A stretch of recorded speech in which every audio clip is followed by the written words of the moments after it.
अस्मद्गुरुसमारम्भां यतिशेखरमध्यमां लक्ष्मीवल्लभपर्यन्तां वन्दे गुरुपरम्परां यो नित्यमच्युतपदाम्बुजयुग्मरुक्मव्यामोहतस्तदितराणि तृणाय मेने अस्मद्गुरोर्भगवतोऽस्य दयैकसिन्धोः रामानुजस्य चरणौ शरणं प्रपद्ये माता पिता युवतयस्तनया विभूतिः सर्वं यदेव नियमेन मदन्वयानाम् आद्यस्य न कुलपतेर्वकुलाभिरामं श्रीमत्तदङ्घ्रियुगलं प्रणमामि मूर्ध्ना भूतं सरश्च महदाह्वय भट्टनाथ श्रीभक्तिसारकुलशेखरयोगिवाहान् भक्ताङ्घ्रिरेणुपरकालयतीन्द्रमिश्रान् श्रीमत्पराङ्कुशमुनिं प्रणतोऽस्मि नित्यम् उपवीतिनमुद्ध्वपुण्ड्रवन्तं त्रिजगत्पुण्यफलं त्रिदण्डहस्तं शरणागतसार्थवाहमीडे शिखया शेखरिणं पतिं यतीनाम् ஆச்சரியமா எம்பெருமானார் சரித்திரம்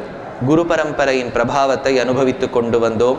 அதில் நம்மாழ்வார் யாருடைய அம்சம்? விஸ்வக்சேனருடைய அம்சம்.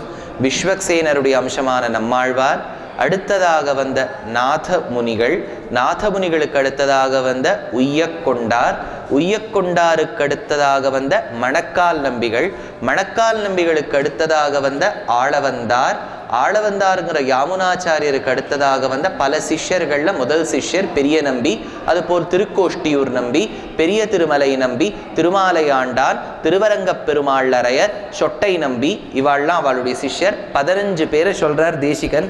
அந்த 15 பேர் ஒரு வாட்டி படிச்சுட்டேன்னு வச்சுங்கோ, நேக்கு திருப்தி, அவ்வளோதான். ஏன்னா இதெல்லாம் ரகசிய திரைசாரத்தில் தேசிகன் எடுக்கக்கூடிய விஷயம். பெரிய நம்பி, திருக்கோட்டியூர் நம்பி, ஆளவந்தாழ்வான், பெரிய திருமலை நம்பி, திருமாலையாண்டான், தெய்வவாரியாண்டான், வானமாமலையாண்டான், ஈசாண்டான், திருமோகூரப்பன், திருமோகூர் நின்றான், தெய்வப்பெருமாள், மாரநேரி நம்பி, திருக்குருகூர்தாசர், எங்களீசோளாண்டான், அப்புறம் திருவரங்கத்தம்மை, அப்புறம் திருக்கட்சி நம்பி அப்படின்னு 15 பேரை தேசிகன் ரகசியத்திரேசாரத்தில் ஆளவந்தாருக்கு சிஷ்யராக எடுக்கிறார். இந்த 15 பேரில் கிட்டத்தட்ட 5+1 6 பேர்கிட்ட எம்பெருமானார் படித்தார். அதனால் அந்த 6 பேர்கிட்ட படித்த விஷயத்தை பார்க்க போகிறோம்.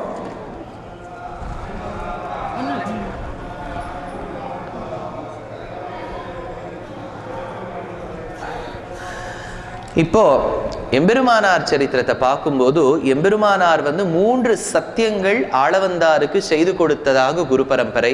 முதல் சத்தியம், பிரம்மசூத்திரத்துக்கு பாஷ்யம், ஸ்ரீபாஷ்யத்தை அமைப்போம்.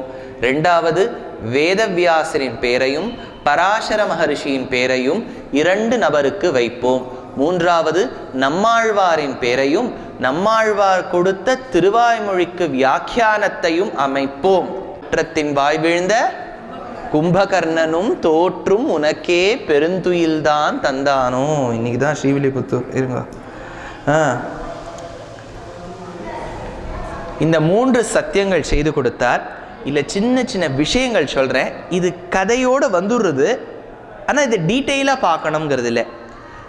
மாலவம் அப்படிங்கிற ஊர், அதை சார்ந்த ஒரு ராஜா ஜெகத்தேவன் அப்படின்னு சொல்லிட்டு யதுகிரி, யதுகிரிங்கிறது கர்நாடகத்தில் மைசூர் பிராந்தியத்தில் இருக்கக்கூடிய மேலக்கோட்டை திருநாராயணபுரம்னு பேர். அந்த ஊரில் இருந்த உற்சவ விக்கிரகத்தை எடுத்துன்னு போயிட்டான். இந்த உற்சவ விக்கிரகத்துக்கு பிற்காலத்தில் ஒரு பேர் வந்துடுத்தோ, முற்காலத்தில் இருந்த பேரை சொல்கிறேன், ராமப்பிரியன்னு பேர். இன்னைக்கும் நீங்கள் கர்நாடகாவில் நிறைய பேர் ராமப்பிரின்னு பேர் வச்சுப்பா. ஏன்னா அந்தந்த ஊரில், இப்போ இந்த ஊரில் பார்த்தீங்கன்னா ஹோட்டல் வாசல்லாம் மதுரை பக்கம் பார்த்தீங்கன்னா மீனாட்சி பவன், மீனாட்சி ஹோட்டல், மீனாட்சின்னு இருக்கும். அந்த ஊரில் பார்த்தீங்கன்னா ராமப்பிரியன்னு பேர் வச்சுப்பா. ராமப்பிரியன் என்பவன் அந்த விக்கிரகத்தின் பெயர், பெருமாள் விக்கிரகத்துக்கு பேர். ஏன் ராமப்பிரியன்னா, ராமருடைய வம்சத்தில் ராமரால் ஆராதிக்கப்பட்ட ஒருவர் ரங்கநாதர் ஒரு உற்சவ விக்கிரகத்தை ஆராதனம் பண்ணி அதை ராஜ்பூத்தியர்கள் கிட்ட கொடுத்து, குஷலவர்கள் கிட்ட கொடுத்து, குஷனுடைய வம்சத்தில் அந்த பெருமாள் மேலக்கோட்டைக்கு சேர்ந்ததாக ஐதிஹ்யம். இன்னைக்கும் நீங்கள் உதய்பூருக்கு போனேன்னா அந்த குஷன் ஆராதித்த சின்ன சின்ன விக்கிரகத்தை வச்சிருப்பா பாருங்க. அந்த உதய்பூர் கோட்டையில் போய் பாருங்க. இப்போ அடுத்த யாத்திராக்கு பிளான் பண்ணுங்க. உதய்பூர் போட்டால் உதய்பூரில் இது மட்டும்தான் இருக்குது. நீங்கள் வேறு ஏதாவது கேட்காதீங்க, ஆழ்வார் பாடி இருக்காரெல்லாம் கேட்காதீங்க, அதெல்லாம் எனக்கு தெரியாது. இது போய் பாருங்கள். இப்போ இது ஒன்று சொல்கிறா, ராமப்பிரிய விக்கிரகத்தை எடுத்துன்னு போயிட்டாராம். அடுத்தது ராமானுஜருடைய தங்க பிள்ளைக்கு முதலியாண்டான்னு பேர். அந்த முதலியாண்டான்கிறவர் பிரதானமாக நம்ம பார்த்தா கந்தாடை அப்படின்னு ஒரு வம்சத்தில் வரா. எல்லா கந்தாடைக்காராலும் முதலியாண்டான் வம்சத்தில் வரணுங்கிறது இல்லை. இதெல்லாம் ஒரு வம்சத்தினரின் பெயர். அதனால் இந்த இடத்துல முதலியாண்டான்னு வச்சுக்கோங்க. இன்னும் அவள் திருமாளிகையில் இன்னும் ஸ்ரீரங்கத்தில் இருக்குது. அடுத்தது எம்பெருமானாரின் தாயார். எம்பெருமானாருக்கு வயசு 28 இருக்கும்போது பரமோதிச்சுடுறா. அவளுக்கு பூமி பிராட்டின்னு பேர் சம்பிரதாயத்தில். ஆனால் சில புஸ்தகங்களில் காந்திமதின்னு சொல்கிறா ராமானுஜருடைய அம்மாவை. அந்த காந்திமதின்னு சொல்லக்கூடியது எந்த புஸ்தகம்னு எனக்கு தெரியல. திவ்யசூரி சரித்திரம்னு ஒரு சரித்திரம் உண்டு. கருட பண்டிதர்னு எழுதியிருக்கார். அவர் பெரிய பிராட்டின்னு தான் சொல்லியிருக்கார். பிரபன்ன பரித்ராணம்னு கிரந்தம் பேருன்னு நினைக்கிறேன், எனக்கு சட்டு ஞாபகம் இல்லை. அது ஒருத்தர் எழுதியிருக்கார். அதுலேயும் பெரிய இளைய அதாவது பூமி பிராட்டின்னு தான் சாதிச்சிருக்கார். குரு பரம்பரா பிரபாவம் தெங்கலையார் வடகலையாரில் 6000 படி 3000 படின்னு இருக்குது. அதுலேயும் பூமி பிராட்டின்னு தான் இருக்குது. இந்த காந்திமதி எங்கேன்னு வந்ததுன்னு தெரியல. ஏதோ காந்திமதியாக இருந்தால் இருந்துட்டு போட்டோம், நமக்கு என்ன, அதனால பிரச்சனை ஒன்றும் இல்லை. அதனால் ராமானுஜருடைய அம்மா பரமோதிச்சுட்டா. ராமானுஜருக்கு வயசு 28 இருக்கும்போது, ராமானுஜர் வாழ வேண்டியது 120. 120ல் 28வது வயசுலேயே பரமோதிச்சுட்டா. அப்படின்னா அப்பா அம்மா இல்லாமல் வாழ கற்றுண்டார். ஏன்னா சில கிரகங்களுக்கெல்லாம் போனேன்னா நம்ம இவ்வளோ சம்பிரதாயம் கேட்டுட்டோம். அம்மா 90 வயசுக்கு பரமோதிச்சிருப்பா. இவா உட்காந்து 1 வருஷம் தினம் அழுதுண்டே இருப்பா. நமக்கு ஒரு விஷயம் நம்ம பெரியவாள்லாம் கற்றுக் கொடுப்பா. பரமோதிச்சுட்டா துக்கப்பட வேண்டியது தான். மார்ல வயர்லெல்லாம் அடிச்சுன்னு அழர் சம்பிரதாயம் நம்ம சம்பிரதாயம் கிடையாது. அதனால் கொஞ்சம் அதெல்லாம் நம்ம காலக்ஷேபம் வர வர இதெல்லாம் தெரிஞ்சுக்கணும்னு எங்கள் ஆச்சாரியன் சாதிப்பர். அதனால் சொல்கிறேன். அடுத்தது கூரத்தாழ்வானின் சரித்திரத்தை கொஞ்சம் பார்ப்போம். இப்போ ராமானுஜர் பார்த்துன்னு வருவோமா, பேரலல். இப்போ ட்ராக் எப்படி இந்த ரயில்வே ட்ராக்கெல்லாம் பேரலாக போகிறது, அந்த மாதிரி நம்ம கூரத்தாழ்வான் சரித்திரம் பார்க்கணும். ஏன்னா எம்பெருமானாருக்கு என்ன பெருமையோ அவ்வளவு பெருமை மற்ற சிஷ்யர்களுக்கும், கிடாம்பி ஆச்சானுக்கும், நடாதூர் ஆழ்வானுக்கும், கூரத்தாழ்வானுக்கும், முதலியாண்டானுக்கும் அவ்வளவு பெருமை உண்டு. கூரத்தாழ்வானின் சரித்திரத்தை பார்க்குறோம். கூரத்தாழ்வானை பற்றி ஆச்சரியமான ஒரு பாசுரத்தை ராமானுஷ நூற்றந்தாதியில் எடுக்கிற திருவரங்கத்த முதனார். மொழியை கடக்கும் பெரும் புகழான் வஞ்ச முக்குறும்பாம். முக்குறும்பு அதாவது அகங்கார மமகாரங்களை விளைவிக்கக்கூடிய 3 குறும்புகள். குறும்புகள்னா பீக்குன்னு அர்த்தம். ஆனால் இந்த இடத்துல பீக்குங்கிற அர்த்தத்தில் வராது. 3 reasons enough for one's downfall. அதாவது நமக்கு யௌவனம் இருக்கிறதுனால ஒரு செருக்கு வரும், பணம் இருக்கிறதுனால செருக்கு வரும், பந்துக்கள் இருக்கிறதுனால வரும். நீங்கள் பார்த்தீங்கன்னா யௌவனம், சில பேர் சொல்லுவா என் வயசு சுவாமி பாருங்க பளிச்சுன்னு இருக்கேன்பா. இன்னும் நிறைய பேரை பார்த்து நம்ம ட்ரீம் கேர்ள் தானே சொல்லிட்டு இருக்கோம். இன்னும் இளமையாக இருக்குது, என்றும் 16ன்னு. யௌவனத்தால் வரும். 2வது பார்த்தேன்னா பணத்தால் வரும். எனக்கு இருக்கிற பணத்துக்கு நான் என்ன பண்ணுவேன் தெரியுமா, வந்துடுத்து. 3வது பந்துக்கள், எனக்கு யாரெல்லாம் தெரியுமா. 3. இந்த 3 குறும்புகளையும் அறுத்தவர் கூரத்தாழ்வான். மொழியை கடக்கும் பெரும் புகழான் வஞ்சமுக்குறும்பாம் குழியை கடக்கும் நம் கூரத்தாழ்வான் சரண் கூடிய பின். அப்பேற்பட்ட முக்குறும்புகளை அறுத்த கூரத்தாழ்வானின் சரணாகதி பண்ணின உடனே கூரத்தாழ்வான் சரண் கூடிய பின் பழியை கடத்தும். பழின்னு இந்த இடத்துல சொன்னா நம் வினைகள் கடத்தும், ஓட்டுவதும். ராமானுஷன் புகழ் பாடி அல்லா வழியை கடத்தல். சுவாமி கோவிலுக்குள்ள உட்காந்து இந்த பேர்லாம் சொல்லலாமா, அல்லா வழியை கடத்தல். அல்லான்னு சொன்னா இந்த இடத்துல அப்பேற்பட்ட வழின்னு அர்த்தம். சம்ஸ்கிருதத்துல ஆ அப்படின்னு சொல்லிட்டு ஒரு வார்த்தை உண்டு. ஆஷு கவி. அப்படின்னாலே பெருசு, ஜாஸ்தின்னு அர்த்தம். இந்த இடத்துல அல்லா அப்படின்னா அப்பேற்பட்ட வழியை, எது நமக்கு கெடுதலான வழியை கொடுக்குமோ அந்த வழியை விலக்கி நல்வழியை காட்டக்கூடிய கூரத்தாழ்வான் சரண் கூடிய பின் அல்லா வழியை கடத்தல் எனக்கு இனியாதும் வருத்தமன்றே அப்படிங்கிறார். அப்பேற்பட்ட கூரத்தாழ்வானின் சரித்திரம் கேட்க போகிறோம். அவருடைய தனியன், அதை தனியன்னு சொல்லணும். நிறைய பேர் தனியன்னு சொல்லுவா, அர்த்தம் வராததுக்கு. தனித்து இருக்கக்கூடிய ஸ்லோகம், தனித்து விளங்கும் பாசுரம், பிரபந்தத்தில் இருந்தாலும் பிரபந்த கர்த்தாவால் இயற்றப்படாததோர் பாசுரத்துக்கு தனித்து விளங்கும் தன்மை உண்டு. அதற்கு தனியன்னு சொல்லுவோம். தனியன்னா தனித்து இருக்கும். It will be about the person who has composed. அதுக்கு தனியன்னு பேர். தனியன்னு சொன்னா அர்த்தமே வராது. ததியாராதனைன்னு சொல்லணும். தத் த இத் த ஹலங்க போட்டா பெருமாளின் அடியவர்கள்னு அர்த்தம். ததியாராதனம் பரம்னா பெருமாளுடைய பக்தர்களுக்கு ஆராதனம் பண்ணா ததியாராதனம். கொஞ்சம் வார்த்தை மறுவிடுத்துன்னு வச்சுங்கோ, தடியாராதனம்னு வந்துடும். வந்தவாளெல்லாம் தடியால அடிச்சு ஓட்டுறதுன்னு அர்த்தம். விபரீதமான அர்த்தம் வந்துடுது பாருங்க. தனியன்னு சொன்னாலும் வேற அர்த்தம் வந்துடுது, ததியாராதனைன்னு சொன்னாலும் தடி. அது ததியாராதனை தனியன். அவருடைய தனியன் ஸ்ரீவத்ஸ சின்ன மிஸ்ரேபியா நம உக்தி மதீமஹே எதுக்தயஸ்திரீ கண்டே யாந்தி மங்களசூத்திரதாம். வேதம் என்னும் தாய் தான் பின்னலிட்டு கொண்டிருந்தாளாம். நீங்க உள்ளுக்குள்ள நுழையும் போது இந்த கோவில்ல அழகான பெண்மணிகளின் விக்கிரகம் சேவிச்சிருக்கலாம். அவள்லாம் நன்னா ஜடையோட சேவை சாதிக்கிறா. ஏன்னா அந்த ஜடைங்கிறது வேணின்னு பேரு சம்ஸ்கிருதத்துல. வேணி சம்ஹாரம்னு ஒரு நாடகமே இருக்கு. எப்படி திரௌபதி அந்த ஜடையை முடிந்தாள். வேணினா அழகான ஜடை. அந்த வேணி தரிப்பது தான் ஒரு பெண்ணுக்கு அழகுன்னு சாஸ்திரத்துல எடுத்திருக்கா. இந்த வேணியோடு இருந்தாலாம் வேதம் என்னும் தாய். அதுக்கு இப்படி அர்த்தம் சொல்றேன், அப்படி அர்த்தம் சொல்றேன், இப்படியும் சொல்லலாம் அப்படியும் சொல்லலாம்னு சொல்லி எல்லாரும் அவன் முடிய விரிச்சு கொக்கு சிக்கலாக்கிவிட்டாளாம். சுவாமி சிக்கலா இருக்குன்னு எப்படி தெரியும்னா, நம்ம சேத்து ஸ்நானம் போய் பண்ணுவோம் பாருங்க. அப்போ நல்லா உப்பு ஜலத்தை நம்ம எழுந்துக்கும் போது நிறைய முடி இருக்கிறவாள் தெரியும், ஒன்றுத்துக்கு ஒன்று பின்னிக்கும். அதனால அடியனுக்கெல்லாம் அந்த தொந்தரவு இருக்காது. இருக்கிறதே கொஞ்சம் அதை என்னத்தை பின்னிக்கிறதுக்கு இருக்கு. அதனால உப்பு ஜலம் சேர்ந்துட்டாலே, ஹாட் வாட்டர் இருந்தாலே சிக்காயிடும் முடி. அந்த மாதிரி ஆயிடுதான். இப்போ கூரத்தாழ்வான் ராமானுஜருடைய அனுகிரகத்தோடு சதர்த்தங்கள் சத் வியாக்கியானங்கள் கொடுத்து அவளுக்கு 3 முடிச்சு போட்டதாக ஐதிஹ்யம். 3 முடிச்சுன்னா என்ன? 3 முடிச்சும் நல்ல வியாக்கியானம்ங்கிற 3 முடிச்சு. யாந்தி மங்கள சூத்திரதாம். அப்பேற்பட்ட கூரத்தாழ்வானின் சரித்திரம். பொதுவா ஆச்சாரியன் ஒரு வயசு இருப்பார், சிஷ்யாள் ஒரு வயசு இருப்பார். நீங்க ஸ்கூலுக்குலாம் போறீங்கன்னா ஆச்சாரியனுக்கு ஒரு 40 இயர்ஸ், எங்கள் அம்மாலாம் பார்த்தீங்கன்னா 50+ அந்த மாதிரி இருக்கவா தான் ஒரு 12+, 13+க்கு கற்று தருவா. ராமானுஜருடைய பெருமை பாருங்க. அவருக்கு ஒரு வயசுனா அவருடைய சிஷ்யர்கள்லாம் அவரை விட 20 வயசு 30 வயசு 40 வயசு பெரியவாளாக இருப்பா. அர்த்தம் என்ன? அப்பேற்பட்டவா கூட எம்பெருமானார்கிட்ட கற்றுக்கணும்னு நினைச்சா. Age is no bar for the process of learning. அதாவது ஏஜும் பார் கிடையாது, அதே சமயத்தில் சந்தர்ப்பமும் பார் கிடையாது. சில பேர் சொல்லுவா, சுவாமி இப்படிலாம் உட்காந்து கேட்டால் நல்ல மியூசிக் அகாடமியில் உட்காந்துட்டு சாஞ்சுண்டு அப்படியே படிப்படியாக இருக்கும். அப்படி நம்ம நேராக பார்க்கணும். அப்படி பார்த்துன்னு உட்காந்தா நன்னா தான் இருக்கும். இப்படி அந்த மாதிரிலாம் இப்போ அமைக்க முடியாதே. அங்கே ஒரு நாளைக்கு 1 லட்சம் ரூபா கேட்குறா. அவ்வளோலாம் இங்கே கொடுக்க முடியுமோ? அதனால் எந்த இடத்துல பெருமாள் நமக்கு இடம் கொடுத்துருக்காரோ அந்த இடத்துல தான் உட்காந்து சொல்ல முடியும். ஒன்று சந்தர்ப்பம். அதே சமயத்தில் வயசு. நிறைய பேர் நினைப்பேன், இந்த வயசில் இவர் உட்காந்து புஸ்தகத்தில் எழுத சொல்லி இதெல்லாம் என்ன சின்ன வயசில் எழுதியிருந்தா தேவையில்லை, இப்போ உட்காந்து எழுத சொல்கிறாரேன்னு தோணும். சாக்ரட்டிஸ் இருந்தார். அவள்லாம் அந்த காலத்து ஃபிலாசபர்ஸ் இல்லையா? Socrates, Aristotle, Plato.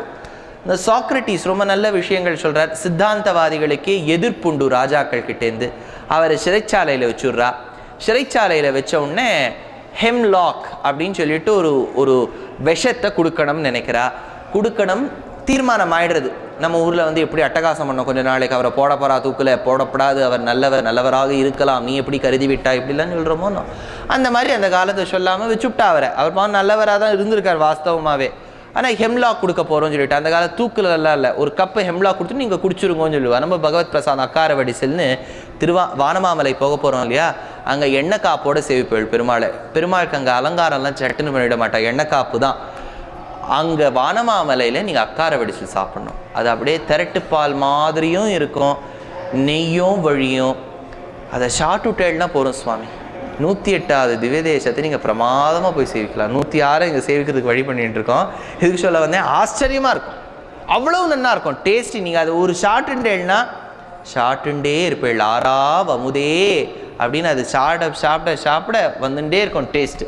இதுக்கு சொல்ல வந்தேன். அப்படி இந்த ஹெம்லாக் கொடுத்துட்டா.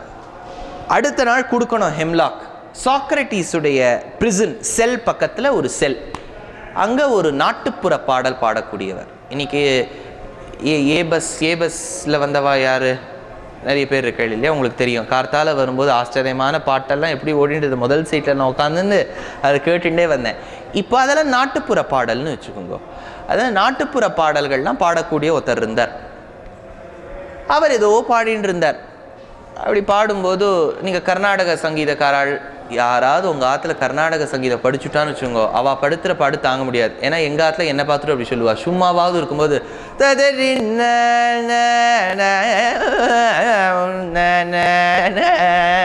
உன்னை கம்முனுறேன் அப்படின்பா எங்கள் ஆற்றுல. அது நம்ம சுமாராக பாடுறதுனால அவளுக்கு அப்படி இருக்குது. ஏன்னா பாட்டு பாடுறவா ஏதாவது முணுமுணுத்துண்டே இருப்பா. இவர் ஏதோ முணுமுணுத்தார். சாக்ரட்டிஸ் கேட்டார், என்னப்பா பாடுறேன்னு. நாட்டுப்புற பாடல் சார், ஃபோக் சாங்ஸ் அப்படின்னு. கற்று தெரியான்னு கேட்டார். என்னையா நாளைக்கு உனக்கு ஹெம்லாக் கொடுக்க போகிறா, ஹெம்லாக் சாப்பிட்டுட்டு செத்து போகிறேன், இப்போ உட்காந்து பாட்டு கற்றுக்கிறியே. அப்போ அவர் சொன்னார், நாளைக்கு திருமையத்தில் உபன்யாசம் பண்ணும்போது துஷ்யந்த் என்ன சொல்லுவார், சாக்ரட்டிஸ்க்கு எவ்வளவோ விஷயம் தெரியும், இறந்து போவதற்கு முன்பு நாட்டுப்புற பாடலும் தெரியும் தானே சொல்லுவார், அதுக்காக கற்றுக்கிறேன்னார். அதனால் ஏஜ் இஸ் நோ பார். அதனால் பல பேர் இப்போ உட்காந்து எழுத சொல்கிறாருன்னு நினைக்காதீங்க. பெருமாள் நம்மளுக்கு எவ்வளோ விதிச்சிருக்காருன்னு தெரியாது. 60 தான் இருப்போம்னு நினைப்போம், 95 வரைக்கும் 4 பேர் படுத்திட்டாவது போவோம். அதனால் நமக்கு தெரியாது. இப்போ இப்படி சொல்கிறேன் இல்லையா, இங்கே உற்சவமூர்த்தியை சேவிச்சேல திருமையம் சத்யகிரிநாதன் ஒரு 4 மாதத்துக்கு முன்னாடி தோளுக்கினியானில் ஏழை பண்ணின்னு போகும்போது ஒரு வாட்டர் லாரி இடித்து உற்சவமூர்த்தி கீழே விழுந்து அங்கே 2 பேர் இறந்து எவ்வளவோ விஷயம் நடந்துடுத்தோம். அதாவது கலியுகத்தில் அர்ச்சா விக்கிரகமாக இருந்தால் பெருமாளால் கூட தப்பிக்க முடியல பாருங்கோ, நம்மளாம் எந்த மூலை. அதனால் இருக்கும்போது விஷயத்தை நல்லா கிரகிச்சுப்போம். இந்த கூரத்தாழ்வான் வயசில் மூத்தவர். எம்பெருமானார் பிறந்தது 1017ஆம் ஆண்டு, இவர் பிறந்ததோ 1010ஆம் ஆண்டு. அதனால் 7 வயசு பெரியவர் இவர். அதே சமயத்தில் தை ஹஸ்தம் நம்ம கூரத்தாழ்வான் தை ஹஸ்தம். அதை எப்படி கணக்கு வச்சு போனால் அனத்தியன கால உற்சவம்னு கோவிலில் நடக்கும். அதாவது பாசுரங்களை சேவிக்கக்கூடாத சமயம். கூடாதா அப்படின்னு கேட்காதீங்க. கூடாதுன்னா அர்த்தம் என்னென்னா கொஞ்சம் ரெஸ்ட் கொடுப்போம். சும்மா இதையே உட்காந்து வல்லாண்டு எவ்வளோ நாளை சேவிக்கிறது, let's give Alwars also a rest அப்படின்னு சொல்லிட்டு கொடுக்குறோம். கார்த்திகை மாதம் கார்த்திகை நட்சத்திரத்துலேருந்து தை மாதம் ஹஸ்த நட்சத்திரம் வரைக்கும் அனத்தியன காலம்னு பேர். பிரபந்தம் சேவிக்க மாட்டோம் கோவிலில். அப்போ திருப்பாவை மாதத்தில் திருப்பாவை மட்டும் சேவிக்கலாம். சில கோவில்களில் திருப்பள்ளி எழுச்சியும் சேவிப்பது உண்டு. இப்போ இந்த கூரத்தாழ்வான் எம்பெருமானாரை விட வயசுல மூத்தவர். கூரம்ங்கிற திவ்ய தேசம் இன்றைக்கும் காஞ்சிபுரத்துலேருந்து நீங்கள் பாலு செட்டி சத்திரமெல்லாம் போகிறதுக்கு முன்னாடி ஸ்ரீபெரும்புதூர் திரும்புறதுக்கும் முன்னாடி அந்த ரோட்டில் திரும்புறதுக்கு முன்னாடி ஒரு சின்ன டேர்ன் எடுக்கணும். அங்கே போனீங்கன்னா கூரம்னு ஒரு திவ்யதேசம், போயிட்டு வாங்கோ. மெட்ராஸில் இருக்கவா மிஸ் பண்ணாதீங்கோ. கூரம்ங்கிற திவ்யதேசத்தில் பிறந்தவர். அவருடைய திருத்தகப்பனார்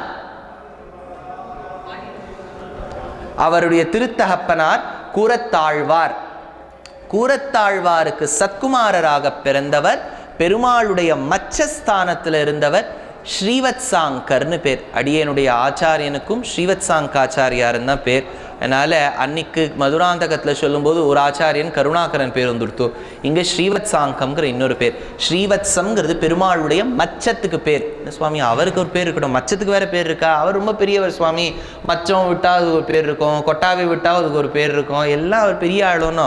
அதனால ஸ்ரீவத்சம்னு பேர். ஸ்ரீவத்சாங்கம்னு அவருக்கு பேர். ஸ்ரீவத்ச சின்ன மிஸ்ரர்னு பேர். அவரை கூரத்தாழ்வானின் பிள்ளையாக இருந்ததால் கூரத்தாழ்வான் அப்படின்னு சொல்லுவா. அவருடைய சரித்திரத்திலேயும் சில விஷயங்கள் சொல்கிறேன்.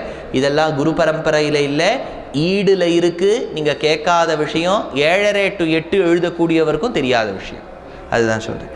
அதனால் ஒரு வாட்டி கூரத்தாழ்வான் தெரு வழியாக நடந்து போயிட்டு இருந்தாராம். ஒரு அரவம், ஒரு பாம்பு தவக்கலையை சாட்டுன்னு இருக்கு. நேஷ்னல் ஜியோகிராஃபிக் சேனலை பார்த்துட்டே போகிறார் கூரத்தாழ்வான். நம்மளால என்ன பண்ணிவிடுவோம், அப்படி பார்த்துட்டு ஓடி போயிடுவோம். அது அடுத்தது நம்மளை எங்கேயாச்சும் ஆட்டு விட்டுனா என்ன பண்ணுறது, ஓடி போயிடுவோம். எங்கள் ஆச்சாரியன் வேடிக்கையாக சொல்வார், சின்ன வயசில் காலக்ஷேபம் பண்ணிவிட்டு சவுரை பார்க்குறான். பார்க்கும்போது ஒரு கரப்பாம்பூச்சி போயின்னு இருக்குமா, அதை சாப்பிட்றதுக்கு பள்ளி ஓடின்னு இருக்கும். பள்ளி தத்தியோனம் கொடுத்தா சாப்பிடாது, அது கரப்பாம்பூச்சி தான் சாப்பிடும். ஆனால் நம்ம கண் எதிர்க்க கரப்பாம்பூச்சி கஷ்டப்பட்டு அதை இன்னொன்று சாப்பிட்றத பார்த்தா நமக்கு கஷ்டமாக இருக்குது.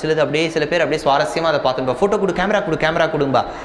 எங்கள் ஆச்சாரியன் ரொம்ப கவலைப்பட்டுட்டார். ஐயோ ஒரு ஜந்து கஷ்டப்படுறதே, பள்ளியே நீ கரப்பாம்பூச்சி சாப்பிடக்கூடாதுன்னா பள்ளி திருப்பி கேள்வி கேட்கும், நான் எத்த சாப்பிடேன். அதுக்கு வேற ஆல்டர்னேட்டிவும் கொடுக்க முடியாது. என்ன பண்ணுறதுன்னு யோசிக்கிறான். காலக்ஷேபத்தில் படிச்சிருக்கார் யாருக்கும் ஹிம்சையே பண்ணப்படாதுன்னு. இங்கே ஹிம்சை எதிர்க்க பார்த்துட்டு இருக்காரு. என்ன பண்ணுறது? அம்மா அப்படின்னு கையை தட்டுவரான். கையை தட்டினா அந்த பயத்தில் பள்ளி ஓடி போயிடும் பாருங்க. இப்போ பள்ளியை ஓட்டினா மாதிரியும் இருக்காது, ஓட்டினா மாதிரியும் இருக்கும். நேரடியாக சாப்பிடப்படாதுன்னு சொன்ன மாதிரியும் இருக்காது. ஆனால் சாப்பிட வைக்காமத்துக்கு ஒரு வழி இருக்கோன்னோ, இது எங்கள் ஆச்சாரியன் சொல்லுவார். அதே மாதிரி ஒரு பாம்பு தவக்கலையை சாப்பிட்றத கூரத்தாழ்வான் பார்த்துட்டு இருக்கார். அப்போ அந்த தவக்களை வலியில் ஒரு கத்தித்தான். அதை கேட்ட உடனே கூரத்தாழ்வான் கண்ணில் தாரதாரையா தண்ணி வந்துடுத்தான். ஐயோ, இந்த தவக்களை கத்தித்தே ஆதி மூலமேனு கத்தின்தான் அன்னைக்கு கஜேந்திரனை ரட்சிக்க வந்த பகவான் இதையும் ரட்சிக்க வந்திருப்பரே அப்படின்னு யோசிச்சதா ஈடுல ஒரு இடம் சொல்றான். அடுத்தது, இந்த கூரத்தாழ்வான் சின்ன வயசுல இருக்கும்போது ஒரு வாட்டி தெருவில் அப்படி நின்றுட்டு வந்திருந்தார். அப்போல்லாம் 1000 years முன்னாடி யோசிச்சு பாருங்க. You have to not imagine 20, 30, 50, 100, 200, 500 இல்லை, 1000 years பிஃபோர். 1010 அவர் பிறந்தாருன்னா நம்ம இப்போ 2015 இருக்கோம். 1005 வருஷம் கடந்தாச்சு. அப்போ பௌத்தம் ஜெயினம்னு 2 மதம் இப்போவும் இருக்கே, புத்தா அண்ட் மகாவீரா, இது 2 மதம். இன்னைக்கு நீங்கள் இந்தியன் கான்ஸ்டிடியூஷனில் பார்த்தீங்கன்னா இதை கிட்டத்தட்ட ஹிந்துயிசமில் கொண்டு சேர்த்துப்படுறா. ஆனால் இது அவைதிக மதம்னு பேர். வேதத்தை ஒத்துக்காத 2 மதம், பௌத்தம் ஜெயினம். ஆனால் இப்போ என்ன ஆச்சரியம், நம்ம சம்பிரதாயத்தில் இருக்கவா தான் விபாசனான்னு ஒன்றுத்துக்கு போகிறா. கேள்விப்பட்டிருக்கேன் அந்த விபாசனா. 10 நாள் பேசப்படாது, யார் முன்னையும் பார்க்கப்படாது, குழியே பார்த்துட்டு இருக்கணும். ஏதாவது தள்ளெழுத்து சுவாமி, நம்மளால 5 நிமிஷம் மேலே பேசாமல் இருக்க முடியுமோ? யோசிச்சு பாருங்களேன். ஒரு நாள் மௌன விரதம் இருக்கவாளே கஷ்டப்படுறத பார்க்கணும். எழுதி காமிப்பா, ஸ்லேட்டில் எழுதி காமிப்பா, மெசேஜ் பண்ணுவா, இதெல்லாம் உண்டு. 10 நாள் யாரோடையும் பேசப்படாது, கண்ணு விட்டு கண்ணு பார்க்கப்படாது. தலையெழுத்த இது ஒரு மெடிடேஷனுங்கிறா. அவள் ஏதோ சொல்லிட்டு போட்டான். இதெல்லாம் பௌத்தத்தில் சொல்கிற விபாசனா. நம்ம மெடிடேஷன் அப்படி இல்லை. அந்தர்ஜோதிர் கிமபியமினாம் அஞ்சனம் யோக திருஷ்டேஹே சிந்தாரத்னம் சுலபமிஹன சித்தி மோக்ஷானுரூபம் தீனாநாத வியசன சமனம் தெய்வதம் தெய்வதானாம் திவ்யம் சக்ஷுஹு ஸ்ருதி பரிஷதாம் திருஷ்யத்தே ரங்கமத்தியேன்னு திருவரங்கத்தில் கடியவாகி புடைபறந்து மிளிர்ந்து செவ்வரியோடி நீண்டவ பெரியவாய கண்களோடு கூடிய பெருமாள் சித்தி மோட்சமாக சித்தோபாயமாக இருக்கின்ற பகவான் தான் நமக்கு மெடிடேஷனை ஒழிய, மெடிடேஷன்ல யாரை பண்றதுன்னு தெரியாம மெடிடேட் பண்றதே மெடிடேஷன் கிடையாது. இந்த பௌத்தம் ஜெயினம்னு 2 மதம்.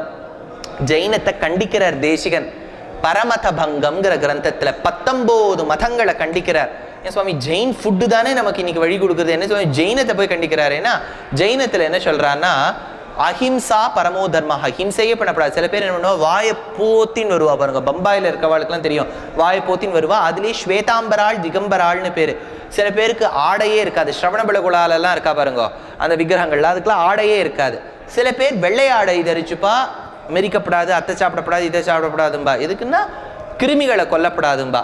இவ்வளவு ஏன்னு கேட்டா ஹிம்சைப்படாதும்பா இருக்கா.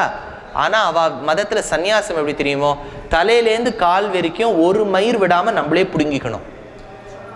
அப்படி பண்ணிட்டாதான் சன்னியாசம். தேசிகன் கேட்கிறார், நீ அஹிம்சையை பத்தி பேசிவிட்டு இது எந்த கேட்டகரியில சேரும்னு கேட்கிறார். நீ சொல்றது ஒன்னொன்னும் முடிய பிடுங்கிக்கணும்னு சொன்னா இது ஹிம்சையில என்ன சேரும்? அதனால ஜெயினம் பௌத்தம் இது 2த்தையும் திருமாலையில தொண்டரடிப்பொடி ஆழ்வார் கண்டிக்கிறார். ஏன் சைவத்துல ஞான சம்பந்தரும் கண்டிக்கிறார் இதை. அதனால்தான் மட்டவிலாச பிரஹசனம்னு அந்த காலத்துல ஒரு டிராமா எழுதினா. அந்த டிராமாவில் எப்படின்னா, ஒரு பௌத்த சன்னியாசி இருப்பார். பௌத்த சன்னியாசி வரும்போது ஒரு சைவர் கேட்பார், என்ன சுவாமி வாயெல்லாம் கொஞ்சம் செவந்திருக்கே, நான் நேற்று ராத்திரி வெத்தலை போட்டேன்னார் அந்த சன்னியாசி. எதுக்கு வெத்தலை போட்டேள்? இல்லை, ஒரு தீர்த்தபானம் பண்ணேன் அதனால வெத்தலை போட்டேன்னார். எதுக்கு தீர்த்தபானம் பண்ணேள்? ஏன்னா மாம்சம் சாப்பிட்டேன் அதனால பண்ணேன்னார். இதெல்லாம் அந்த சம்ஸ்கிருத டிராமாவில் வரும், மட்டவிலாச பிரஹசனம்னு பேர். அதனால எதுக்குன்னா அந்த மாதிரி சன்னியாசிகள் இருந்தாலாம், பௌத்த சன்னியாசிகள்னு பேர். அதுலேயே தேராவாதம்னு பேர் பௌத்தத்தில். ஏன்னா இந்த பௌத்தத்தை பற்றியே நாங்கள் 1 வருஷம் ஸ்ரீபாஷ்யத்தை படிக்கணும். எங்களை பாருங்க, வைஷ்ணவத்தை படிப்போமா பௌத்தத்தை படிப்போமா? பௌத்தத்தை படிக்கிறதுக்கு 4 மாத்தியாமிகாள், சௌத்ராந்திகாள், சூன்யவாதாள்லாம் பேரவாளுக்கு. ஐயோ அதெல்லாம் காம்ப்ளிகேட்டட். பௌத்தத்துக்குள்ள போயிட்டு வெளில வரதே கஷ்டம். இந்த மாதிரி பௌத்த சன்னியாசிகள் ஜெயின சன்னியாசிகள்லாம் இருந்த காலம். வெளி மண்டபங்கள் கட்டி வச்சிருப்பா. அதுல ஒரு பௌத்த சன்னியாசி இஷ்ட சித்திங்கிற கிரந்தத்தை காலக்ஷேபம் பண்ணிட்டு இருக்கார். அதை இந்த கூரத்தாழ்வாரின் பிள்ளை ஸ்ரீவத்சாங்க மிஸ்ரர், அதாவது கூரத்தாழ்வான் கேட்டுட்டு ஆத்துக்கு வரார். நம்மளாம் தெருவில் ஏதாவது கூத்து நடந்தா ஞாபகம் இருக்கா? நம்ம திருவேந்திபுரத்துலேருந்து சேவிச்சுட்டு போகும்போதோ அந்த தெருமுனையில் ஒரு ஸ்டேஜ் போட்டுட்டு இண்டிபெண்டன்ஸ் டே செலிப்ரேஷனுக்கு ஆச்சரியமாக ஒரு நாட்டியம் ஆடின்னு இருந்தா. பார்த்தேன் எல்லாம் பார்த்தேன் எல்லாம் நம்ம பார்ப்போம் போனோம். அந்த மாதிரி இந்த குழந்தை பார்த்துட்டு வந்திருக்காத்துக்கு. அப்பா கேட்டிருக்காரு, ஏண்டா நாழி ஆயிடுத்துன்னு. இல்லை ஒருத்த ஜெயினர் இஷ்டசித்தி சொல்லிட்டு இருந்தார், கேட்டுட்டு வந்தேன். புலையரமாகி நின்ற புத்தொடு சமணமெல்லாம் கலையற கற்றமாந்தர் காண்பரோ கேட்பரோ தாம். ஜெயினத்திலையும் பௌத்தத்திலையும் சொல்றத படிச்சவா யாராவது நின்னுட்டு கேட்பாளாடான்னு தொண்டரடிப்புடி ஆழ்வார் சொல்லியிருக்காரே. புலையரமாகி நின்ற புத்தொடு சமணமெல்லாம். பௌத்தம்னா புத்துனா பௌத்தம், சமணம்னு சொன்னா ஜெயினம். புத்தொடு சமணமெல்லாம் கலையற கற்றமாந்தர். சந்தேகம் இல்லாமல் ஆச்சாரியன் கிட்ட காலக்ஷேபம் பண்ணவா காது கொடுத்து அதெல்லாம் கேட்பாளாடா. கலையற கற்றமாந்தர் காண்பரோ கேட்பரோ தாம். குரத்தாழ்வான் போய் இதெல்லாம் குளிச்சுட்டு வா அப்படின்னு சொல்லியிருக்கார். அவர் அப்படி சொல்லியிருக்கார். இப்போ வீடுகள் பார்த்தேன்னா புத்தாவும் ஜெயினரும் அந்த கேண்டில் லைட் எல்லாம் போட்டு தாண்டவம் ஆடுறார் பாருங்கோ. ஆனா பியூட்டி என்னன்னா, நம்ம இப்போ சொல்ற புத்தரே கிடையாது. இப்போ நல்லா ஜிம் பாடியோட அப்படியே டைட்டா உட்காந்துட்டு சின்முத்திரையோட உட்கார்றாரு, இது நம்ம படைச்ச புத்தர். ஒரிஜினல் புத்தா எப்படி தெரியுமோ, அத ஒரு சஹஸ்ரநாமத்துல 2 நாமத்துல சொல்றா.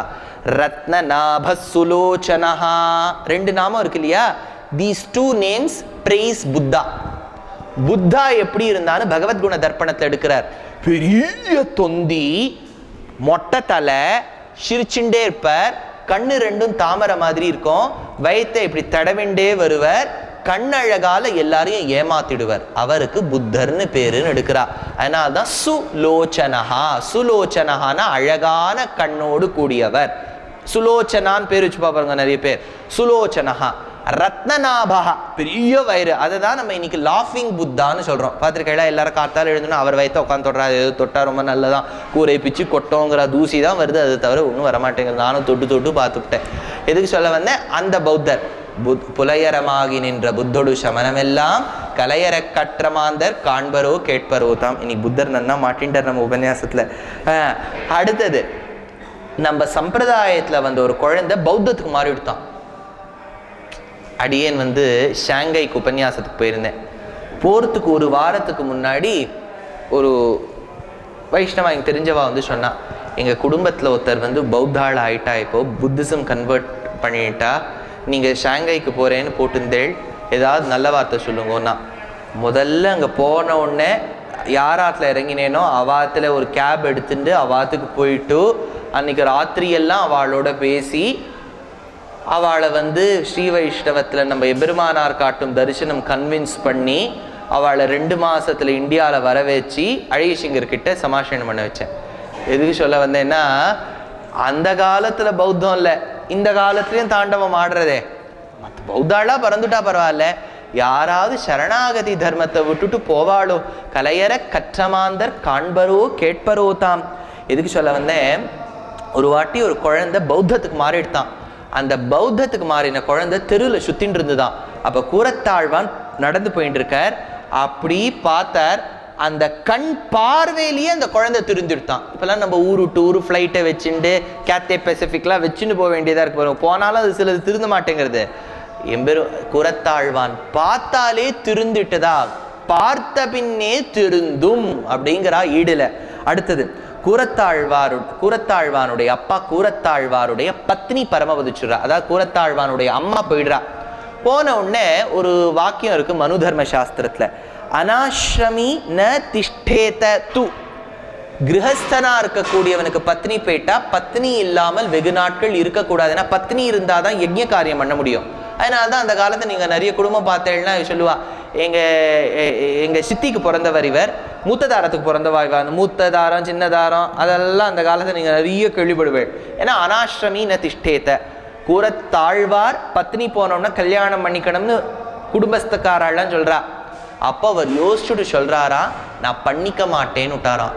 ஏன்னா என் குழந்தை கூரத்தாழ்வான் ரொம்ப நல்ல பாகவதன், வரக்கூடியவள் அவன்கிட்ட ஏதாவது அபச்சாரப்பட்டுட்டா பாகவத அபச்சாரம் ஆயிடும், அதனால நான் கல்யாணமே பண்ணிக்கலேன்னு விட்டதா ஈடுல சொல்றா. அடுத்தது, இப்போ இந்த சமயத்தில் கூரத்தாழ்வான் சரித்திரம் பார்த்துட்டு இருக்கோமா? இப்போ மறுபடியும் நீங்கள் கொஞ்சம் ராமானுஜ சரித்திரத்துக்கு வரணும். இன்னைக்கும் காஞ்சிபுரத்துக்கு போனேன்னா கரியமாணிக்க பெருமாள் சன்னதி பக்கத்தில் ஒரு சன்னதி தெரு போகும். அந்த சன்னதி தெருவில் தான் எம்பெருமானாரும் பத்னியும் வசித்து வந்தார்கள். இது எந்த இடம்னு சொல்கிறேன். நீங்கள் அடுத்த வாட்டி காஞ்சிபுரம் போச்சா பச்சையப்பா வெள்ளையப்பாக்கே போயிட்டு இருக்கப்படாது, இந்த கோவிலுக்குலாம் போயிட்டு வரணும், நான் சொல்லிவிட்டேன். நீங்கள் காஞ்சிபுரம் வரதர கோவிலில் நீங்கள் சன்னதி தெரு வழியாக நுழையறீர்கள். அனந்த சரஸை தாண்டி உள்ள போகிறேன். அந்த பக்கம் இருக்க துவாரம் கிட்டத்தட்ட மூடி தான் இருக்கும். அதுதான் கிழக்கு பக்கமாக இருக்குது. கிழக்கு பக்கம் இருக்கிற சன்னதி தெருவில் 3வது வீடு இடது பக்கத்தில் ராமானுஜர் தங்கின வீடு இன்னும் இருக்கு. அவர் யூஸ் பண்ண கிணறு இன்னும் இருக்கு. நீங்க அதெல்லாம் சேவிச்சுட்டு வாங்க. அதெல்லாம் கிட்டத்தட்ட டைலாபிலேட்டட் சிச்சுவேஷன்ல இருக்கு. நீங்க ப்ளீஸ் பார்த்துட்டு வாங்க. அந்த வீட்டில் எம்பெருமானாரும் பத்னியான ரக்ஷாம்பான்னு பேர். Now comes Ramanujar's second part, wife, not very cooperative அப்படிங்கிற மாதிரி தான் நம்ம பார்ப்போம். அதனால பல பேர் வீட்டில் என்ன ஆகிடும், மாமா மட்டும் ஒரு உபன்யாசத்துக்கு மாமி வரவே மாட்டா. மாமி வரலையா? இல்லை ஆற்ற நிறைய காரியம் இருக்கு அப்படின்னு அப்படிதான் சமாளிக்கணும். என்ன வேற என்ன பண்றது சொல்லுங்க. வரமாட்டேன் அப்படின்னு சொல்லிட்டா நான் சொல்ல முடியும்? விட்டு கொடுக்கப்படாது ஒன்றும். சில வீட்டில் மாமா வந்துடுவார், மாமி வரமாட்டேன். சில வீட்டில் மாமி பாவம் மெனக்கட்டு வந்துடுவார். நிறைய உபன்யாசத்துக்கு போனேன்னா எனக்கு விமன் தான் நிறைய ஜாஸ்தி, மாமாக்கள் வருது இல்லை, அவளுக்கு ஏதோ காரியம் இருக்கும் சொல்ல. சில இடத்துல தான் காமம் சந்துமித கரம்பித குணான் வத்யானி பத்யானினஹா கஸ்யாஸ்மின் சதகே சதம்பு கதகே தோஷஸ்ருதிம் க்ஷாம்யதி நிஷ்பிரத்யூஹ விஷாத்ரி நிர்ஜரஜரத் காரச்சலேனோச்சலன் தீனாலம்பன திவ்ய தம்பதிகளா வருது சில இடத்துல தான் இல்லையா? யாத்திரைக்கே நிறைய பேர் அப்படி வரமாட்டாளே. நீங்கள்லாம் நிறைய பேர் வந்திருக்கீங்கன்னா அது பாக்கியம் தான். அஹோ பாக்கியம், பெருமாள் தாயாருடைய அனுகிரகம் பரிபூர்ணமாக இருக்குது. இப்போ என்ன பார்க்காதீங்க, அவளுக்கு ஆஃபீஸ் இருக்கிறதுனால வர முடியல. அடுத்த யாத்திரைக்கு நீங்கள்லாம் வந்துருவோம்.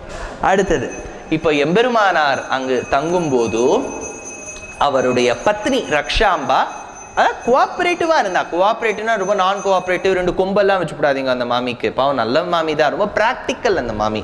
இந்த மாதிரிலாம் ரொம்ப சோஷியல் சர்வீஸ் ஹஸ்பண்ட் இருந்தாலும் ப்ராப்ளமாக இருக்குது பாருங்க. ராமானுஜர் மாதிரிலாம் ஹஸ்பண்ட் கிடச்சிவிட்டா கொஞ்சம் ப்ராப்ளமாக இருக்குது. அதனால் எம்பெருமானார் பத்னியோடு இருந்த காலம். அப்போ தான் அந்த சமயத்தில் நிறைய பேர் சொல்கிறா பூவிருந்தவல்லின்னு ஒரு ஸ்தலம். அது என்னன்னு தெரியுறதோ?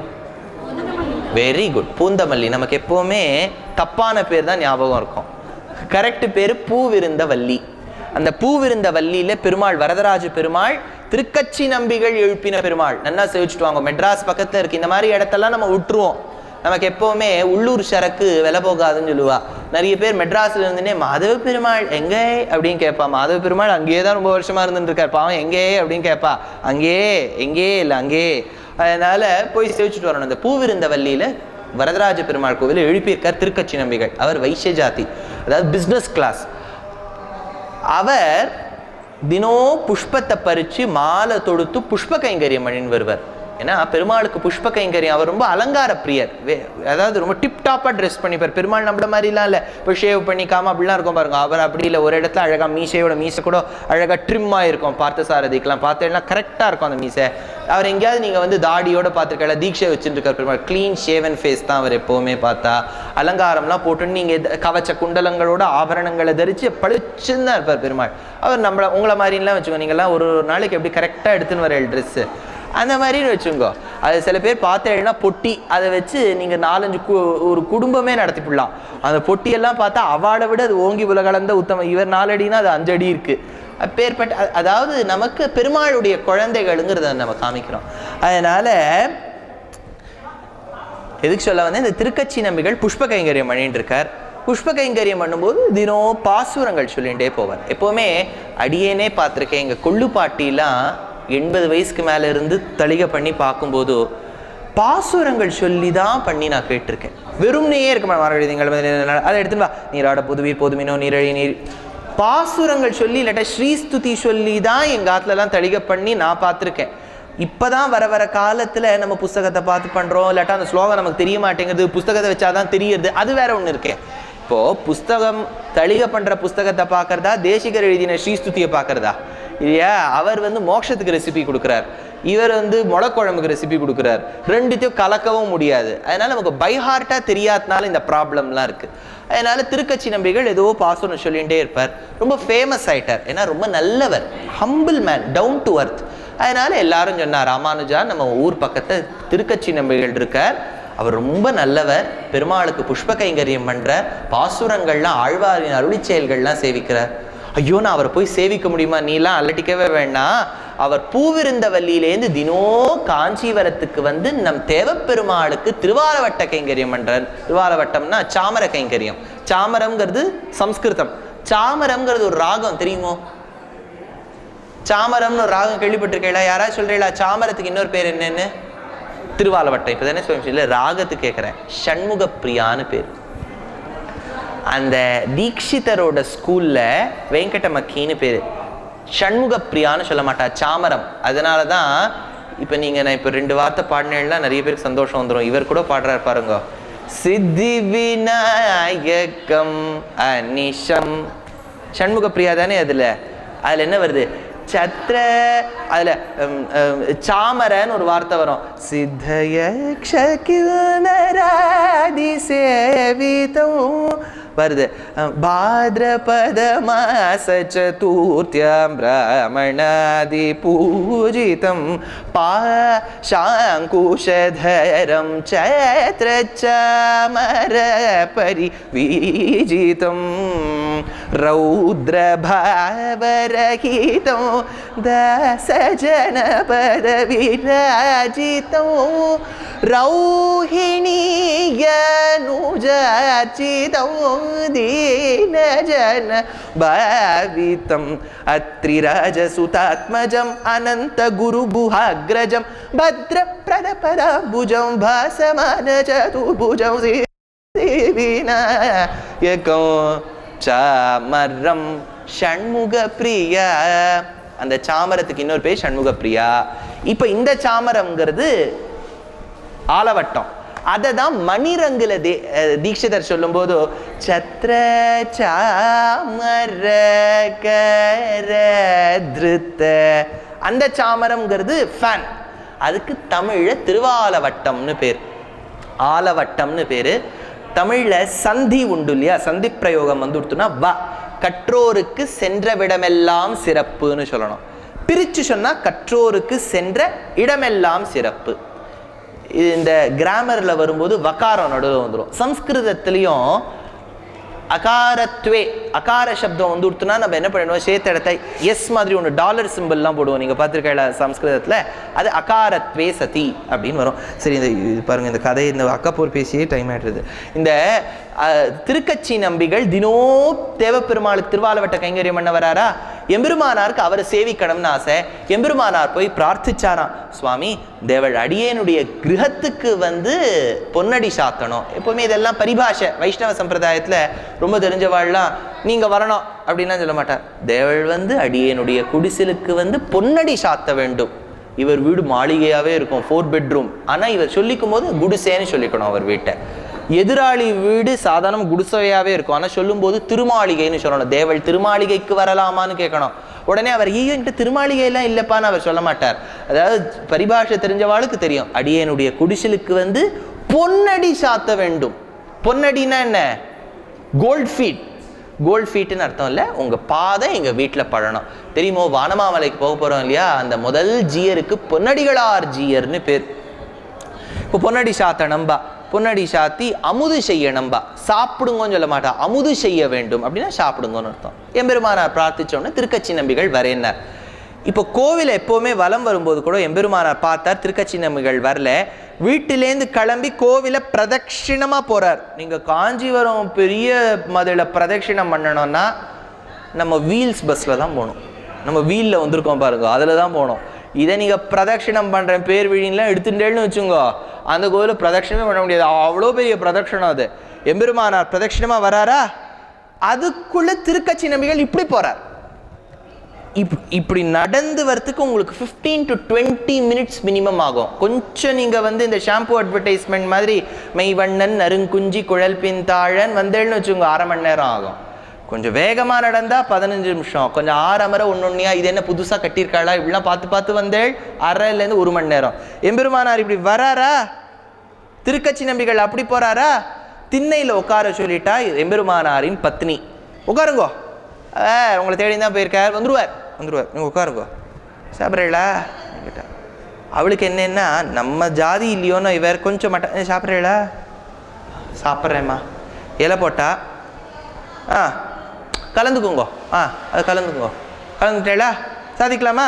இந்த சாதிக்கிறதுலேயே மரியாதையாக சாதிக்கிறதுன்னு இருக்குது. எங்காத்துக்கா வந்து சாப்பிட்ற, அடுத்த வாட்டி எப்படி நீ வர்றேன்னு பார்க்கலான்னு ஒரு சாதிப்பா பாருங்கோ. அதை பார்த்தேன். இது அப்படி அது தள்ளி வச்சுக்கோங்க. அப்படி இதை இப்படி வச்சுக்கோங்க, கையெடுங்க முதல்ல. சுவாமி சாப்பிடல விட்டுருங்க மாமி அப்படின்னு சொல்லிட்டு ஓடி போயிடலாம். மாமி அப்படி சாதிக்கிறா திருக்கட்சி நம்பிகளுக்கு. திருக்கட்சி நம்பிகள் அதெல்லாம் ஒன்று கண்டுக்கல. இந்த குசும்பெல்லாம் திருக்கட்சி நம்பிகள் நம்மளை மாதிரியா 2 அர்த்தம்லாம் தெரிஞ்சுக்கிறதுக்கு அது சாப்பிட்டுட்டு கிளம்புறார். சாப்பிட்ட உடனே பாகவத உச்சிஷ்டம்னு அந்த இலையை அந்த யார் ஆற்று சேர்ந்தவாளோ அவள் எடுக்கணும். சில பேர் என்ன பண்ணுவா, இலையை மடித்து அங்கே போட்டுருங்கோ அப்படின்பா. தளிகை மட்டும் நம்மளை பண்ண வேண்டாம்னு சொல்கிறா, அவ்வளோதான்.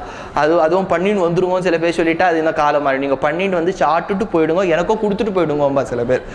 இந்த சில வீட்டுக்கு போனால் அதாவது எடுக்கிறார். என்ன அழகு பாருங்க. ஈடில் திருக்கோஷ்டியூர் நம்பி ஆச்சாரியன் சிஷ்யரான எம்பெருமானாரை ஸ்ரீரங்கத்தில் பார்க்க வருவான். பார்த்துட்டு கிளம்பும்போது எம்பெருமானார் மாராசிபுரத்துக்கு சென்று விட்டு வருவார். சில பேர் என்ன சொல்லுவான்னா, நான் உபன்யாசத்துக்கு போனோடனே உங்களை ஸ்டேஷன் வரைக்கும் கொண்டு விடுறேன்பா. நான் சொல்லுவேன், வேண்டாம் சுவாமி இதெல்லாம் அவ்வளோ மரியாதை. சரி இந்த அதாவது சிட்டிஸ்லேயும் சொல்கிறேன், கிராமங்கள்லாம் சொல்கிறேன் பாருங்க. கிராமத்தில் எவ்வளோ மரியாதை கொடுப்பா தெரியுமா? உட்காத்தி அந்த பஸ் ஸ்டாண்டில் ஏற்றி அனுப்புகிற வரைக்கும் வருவா. அது ரொம்ப மரியாதை. ஸ்ரீரங்கத்தில் நான் புஸ்தகமாக வாங்கி வச்சுருந்தேன். பவுண்டரிபுரம் ஆசிரமம் போய் ஒருத்தர் வந்து என்னை உபச்சரித்தவர் யாரோ, அவர் தூக்கிண்டு வந்து ஸ்டேஷனுக்கு வந்து விட்டுட்டு போனார். 2 மாதத்தில் பரமதிச்சுட்டார். அப்போ நான் ஒரு இடத்துல சொன்னேன், சுவாமி இன்னும் உங்களை ஸ்டேஷன்லேயே கொண்டு விடப்படாது, கொண்டு விட்டாலே அவள் பரமதிச்சுட்றா, அதனால் கொண்டு விடுவர். எம்பெருமானார் போய் கொண்டு விடுவர் ஆச்சாரியனை. சில வீட்டுக்கு போனேன்னு வச்சுங்கோ, அவள் படுத்துன்னு இருப்பா, கதவை சாத்தின்னு போயிடுங்கோ, வாசல் வரைக்கும் கூட வரமாட்டா. ப்ளீஸ் லாக், அந்த உள்லாக் போட்டுன்னு போயிடுங்கோ அப்படின்பா. அப்படி இருக்காதாம் இவர் வீடு. ஆனால் அந்த பத்னி சொல்கிறா, இலைய விட ஒன்றும் பண்ணா நீ கிளம்புங்கன்னு சொல்லிட்டு குச்சியால் இலையை எடுத்தாளாம். ஏன்னா தொடப்படாது, அவர் வேற ஜாதிங்கிறதுக்காக குச்சியால் எடுத்து ஜலத்தால் தள்ளி சாணி தண்ணியை தெளித்து தளிக பண்ண மண் பாத்திரத்தை உடைச்சி குளிச்சுட்டு மறுபடியும் தளிக பண்ணிட்டு இருக்கா. எம்பெருமானார் அதுக்குள்ளே சுற்றி வரார். இவர் கிளம்பியாச்சு. எம்பெருமானார் மறுபடியும் ஸ்நானம் செய்தாயோ, ஏன் நீராடினாய் ரக்ஷாம்பா? இல்லை, அவர் வந்தார், சாப்பிட்டு போயிட்டார். அதான் வந்தாரா திருக்கட்சி நம்பிகள். உச்சிஷ்டம் எங்கே? உச்சிஷ்டமா? ஐயா அதெல்லாம் குச்சியால் விளக்கிவிட்டேன். சேஷம் மிஞ்சிருக்கிறதா? சேஷம்னா மிச்சல். அதாவது நம்ம ஆற்றுல எல்லாம் எப்படி தளிகைன்னா, வைஷ்ணவ சம்பிரதாயத்தில் உள்ளேந்து சாதத்தை ஒரு தட்டில் எடுத்துன்னு வந்து தான் பரிமாறுவா. சில என்ன எல்லா பாத்திரத்தையும் வச்சுவிட்டு அதை சுற்றி உட்காந்து சாப்பிட்டுருப்பா. இந்த கையால் அத்தை தொட்டு, அந்த கையால் இத்தை தொட்டு, தட்டில் அதை தட்டி இத்தனை பண்ணி அது நமக்கு அதையும் பாகவத உச்சிஷ்டம் நம்ம எடுத்துக்க வேண்டியதா. நிஜமாவே உச்சிஷ்டம் கிடச்சிட்டோம். இதில் எப்படின்னா பாவத்தில் உச்சிஷ்டம்னா இவ தட்டிலேருந்து எடுத்து மறுபடியும் அதில் போட்டு. நீங்கள் நம்ப மாட்டேள், ஒரு கல்யாணத்துக்கு போயிருந்தேன். ஏதோ வந்து சாப்பிட சொன்னாலே சரி சாப்பிட்டுட்டு இலை போட்டால் பக்கத்தில் மாமா சாதிச்சின்னு வரார், பரிசாரகர் சாதிச்சின்னு வரும்போது மைசூர் பாக்கை வந்து என் பக்கத்தில் இந்த மாமா இந்த பக்கம் இருக்கார். அவர் வந்து சட்டுன்னு சில பேர் கையில் வாங்கிட்டுருவா மைசூர் பாக்கை. ஏன்னா அவளுக்கு வந்து சுகர் வந்து அது நிறைய இருக்கும், அது டெஸ்ட் மேட்ச் ஸ்கோர் மாதிரி இருக்கும், அது 300 400 இருக்கும். அதனால் என்ன பண்ணுற, சில பேர் கையில் வாங்கிட்டுருவோம். இந்த மாமா கையில் இப்படி கேட்கறதுக்குள்ளே அவர் போட்டுட்டார் இலையில. இப்போ மாமா தவிக்கிறார், சாப்பிடவும் முடியாது, வீட்டுக்கு எடுத்துன்னு போக முடியாது, எவ்வளோ கஷ்டமாக இருங்கோ. இல்லை இப்போ சொல்லுவா, நீங்கள் ஐடியா வச்சுன்னு போய்டு மாமா, நீங்கள் எப்போ ஸ்வீட் போடுறேன்னு நீங்கள் சொல்லுங்க, நாங்கள் கையில் வாங்கி விடுறோம் இல்லையா. போட்டுட்டார் அந்த மாமா. ஐயோ என்னப்பா இப்போதானே கை, அவனுக்கு போட்டுட்டே போகணும். இந்த மாமாவோட மாரடிக்கிறதுக்கு அவன் நாழி இல்லை. எடுத்தான் ஸ்வீட்டை என் இலையில வச்சுட்டான். இப்போ என் கஷ்டத்தை பாருங்க. நன்னா அது சாத்தம் இதெல்லாம் தோஞ்சி இப்போ வந்து நன்னா வந்திருக்கு மைசூர் பாகு. இப்போ ஏன்பா இப்படி பண்ணேன்னு அந்த ஹெட் குக்கை கேட்டேன். அவர் இவனை கூப்பிடுறார், ஜான் அப்படிங்கிறார். அது தெரிஞ்சு போயிடுத்துன்ட்டேனா. நீங்க என்ன நினைச்ச, ஜனார்தன ஜான்னார் அப்படி நம்ம எடுத்துக்கணும். கல்யாணங்கள்ல. புரியுறதா? இப்போ சுவாமி இதுதான் நல்லா இருக்கு, கதை கொஞ்சம் சுமாராக தான் இருக்கு, இது கதைக்கு வந்துடுறேன். இப்போ எம்பெருமானாருக்கு ரொம்ப வருத்தம், இந்த மாதிரி ஒரு பெரிய பாகவதோத்தமரை இப்படி பண்ணிட்டாளே. So first misunderstanding between husband and wife இப்போ வந்துடுது பாருங்க. எம்பெருமானாருக்கு லைஃப்ல எவ்வளோ கஷ்டம்.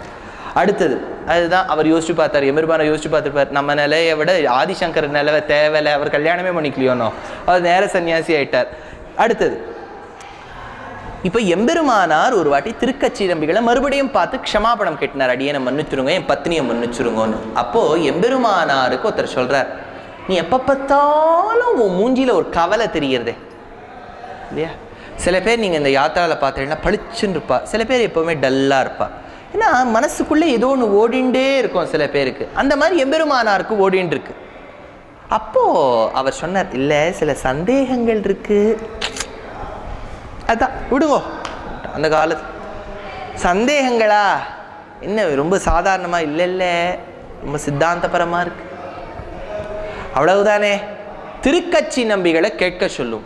திருக்கச்சி நம்பியா? நம்ம திருக்கச்சி நம்பி மிஸ்டர் பூவிருந்தவல்லி அவரையா? ஆமாம்.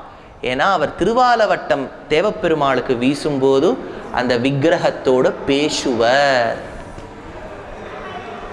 நம்மளும் பேசுவோம், நம்மளும் படம் எழுந்திருக்கெல்லாம் போய் இந்த சலச்சித்திரங்கள்லாம், எனக்கு போய் இந்த நிலைமை அப்படின்னு அந்த பெருமாளை பார்த்து சொல்லுவா. என்ன ஒன்று அவர் பதில் பேச மாட்டார். அங்கே எப்படின்னா 2 வே கம்யூனிகேஷன். இது நம்மளதெல்லாம் 1 வே. எங்கள் பெங்களூரில் பார்த்தீங்கன்னா எல்லாரோடும் பாதி 1 வே தான், 1 வே மாதிரி இருக்கும். இது அவரது 2 வே கம்யூனிகேஷன். அப்போது திருக்கச்சி நம்பிகள் கோவிலுக்குள்ளே பிரவேசம் பண்ணிட்டு இருக்கார். அப்போ எம்பெருமானார் போய் சில சந்தேகங்கள் தேவள் கேட்டு சொல்லணும். நம்மளால என்ன பண்ணியிருப்போம், என்ன சந்தேகம்னு கேட்டிருப்போமோனோ. திருக்கச்சி நம்பிகள் யோசிச்சுட்டார், இதெல்லாம் ப்ரைவேட் கொஸ்டின்ஸ் பெருமாள் கிட்ட. பெருமாளுக்கு தெரியாது இருக்கா? பெருமாள் ஐயோ அவர் என்ன யோசிச்சார்னு எனக்கு தெரியாது நான் சொல்லுவார், அவருக்கு தெரியும். சரி நான் கேட்டு சொல்கிறேன்னு விட்டார். திருவாலவட்டம் வீசுறார் பெருமாளுக்கு. பெருமாள், திருக்கச்சி நம்பி கேள்வி இருக்கின்றதோ? அடியேனுக்கல்ல, நம் இளைய பெருமாள் ராமானுஷனுக்கு இருக்கின்றதா? யாம் சொன்னோம் என்று போய் சொல்லும். நான் சொன்னேன் போய் சொல்லு. திருக்கச்சி நம்பிகள் பணிவோட கேட்டுக்கிறார், சொல்லும் அப்படின்னார். அஹமேவ பரம் தத்துவம் தர்ஷனம் பேதமேவச்ச உபாயேஷு பிரபத்தி ஸ்யாத் அந்திம ஸ்மிருதி வர்ஜனம் தேகாவசானே முக்தி ஸ்யாத் பூர்ணாச்சாரிய சமாஸ்ரயஹ. 6 வார்த்தைகள் தேவப்பெருமாள் வாயை திறந்து சொன்ன வார்த்தை. இதெல்லாம் என் வார்த்தை இல்லை, வரதராஜ பெருமாள் 1000 வருஷத்துக்கு முன்னாடி சொன்ன வார்த்தை. அகமேவ பரம் தத்துவம், நான் தான் முழுமுதற் கடவுள். அது சந்தேகம் இருக்கப்படாதவனோ. 3 பேர் சேர்ந்தா ஒத்தரா, 3க்கு மேலே ஒருத்தர் இருக்காரா, 3க்கும் கீழே 3ரையா ஒருத்தர் இருக்காரா, இதெல்லாம் ஆத்மைக்கியம் தெய்வதைக்கியம் திரிகசமதிகதா துல்லியதைக்கியம் திரையாணம்லாம் இருக்கப்படாது. அவரே அகமேவ பரம் தத்துவம். பெருமாள் வாய் திறந்து சொல்லியிருக்கார், நான் தான் பரம் தத்துவம், அகமேவ பரம் தத்துவம். யாரால மார்த்தட்டி சொல்ல முடியும்? தர்ஷனம் பேதமேவச்ச. தர்ஷனம்ங்கிறது சம்பிரதாயம், பேதம்னா பிரிச்சு பார்க்கறது. பரமாத்மா வேற, ஜீவாத்மா வேற தான். அகம் பிரம்மாஸ்மிக்கு அர்த்தம் அகம் நான், பிரம்மம் அஸ்மி கடவுள். நான் கடவுள்னு அர்த்தம் கிடையாது. என்னுள் கடவுள் இருக்கிறான், நான் அவனுக்கு சரீரம். நான் கடவுள்னு ஒருத்தர் சொல்றாருன்னு வச்சுக்கோங்க. எப்போ சுவாமி நீங்க கடவுளானேள்? என்னைக்காவது ஒரு நாள் யோசிச்சு பாருங்களேன். என்னைக்காவது ஒரு நாளாவது நாம் பிரம்மமாவதற்கு வாய்ப்புண்டா? பிரம்மம் நமக்குள்ள இருக்குன்னு தெரிஞ்சுக்கிறது வேற, நானே பிரம்மம்னு தெரிஞ்சுக்கிறது வேற. தவறுன்னு விட்டார். பரமாத்மா பரமாத்மா தான், ஜீவாத்மா ஜீவாத்மா தான். தத்து அது, துவம் நீ, அசி இருக்கின்றாய்.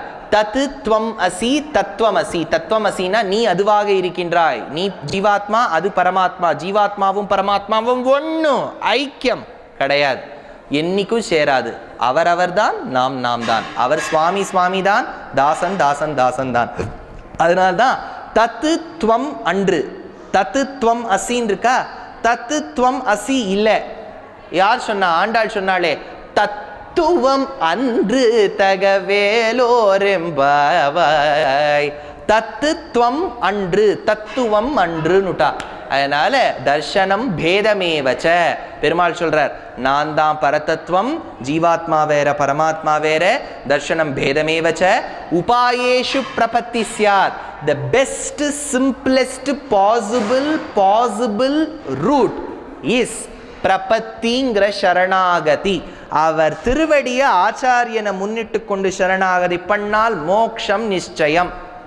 இல்லைன்னா வெயிட்டிங் லிஸ்ட் தான். அது கன்ஃபர்மேஷன், இது வெயிட்டிங் லிஸ்ட். வெயிட்டிங் லிஸ்ட்னா பர்த் கிடைக்குமா இல்லையான்னு சார்ட் போடுற வரைக்கும் நமக்கு தெரியாது. இது சார்ட் போட்டு நம்ம கையில் பகவான் வந்து எஸ்எம்எஸும் அனுப்பிச்சுடுறார். இத்தனாம் தேதி சரீரத்தை விட்டு ஆத்மா போகும்போது the destination will be Vaikuntham cross street, Vaikuntham main road, Vaikuntham அப்படின்னு அனுப்பிச்சுடுறார். யாராவது சொல்கிறாளோ, இப்போ நம்ம இன்னைக்கு டிக்கெட் புக் பண்ணால் கூட அவன் டிடிஆர் எஸ்எம்எஸ் அனுப்புகிறான் ஐஆர்சிடிசிலேருந்து, ப்ளீஸ் லுக் அட் த இது ட்ரெயின் ஸ்கெட்யூல் 2 months பிஃபோர் அப்படிங்கிறான். டைமே அவன் கொடுக்க மாட்டான், நீ முன்னாடி பார்த்துக்கோங்கிறான். ஆனால் ஆச்சாரியன் என்னைக்கோ கிடைக்கிற மோட்சத்துக்கு சொல்லிடுறார் கிடைச்சிரும்னு. இப்போ போடுற டைம் டேபிள் நம்ம கிடைக்க மாட்டேங்கிறது.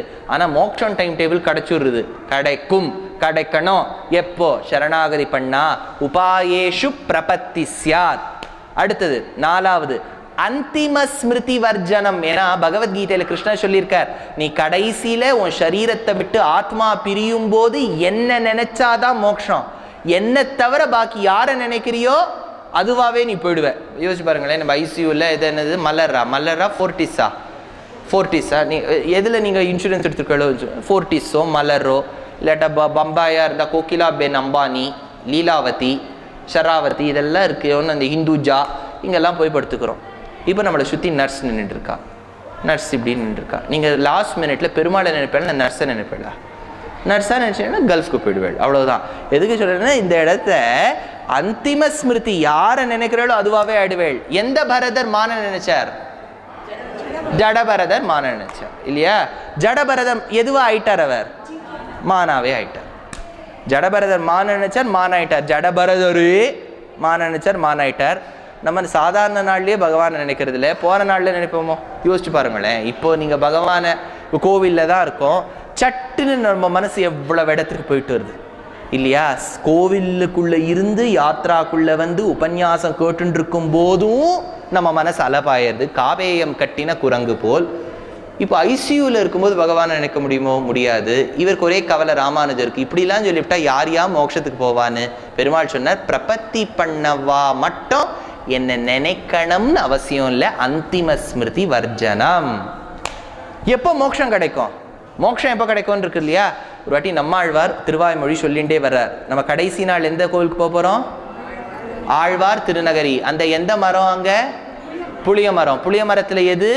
பொந்து. பொந்துக்குள்ளே யார் இருந்தா? நம்மாழ்வார். நம்மாழ்வாருடைய சிஷ்யர் யாரு?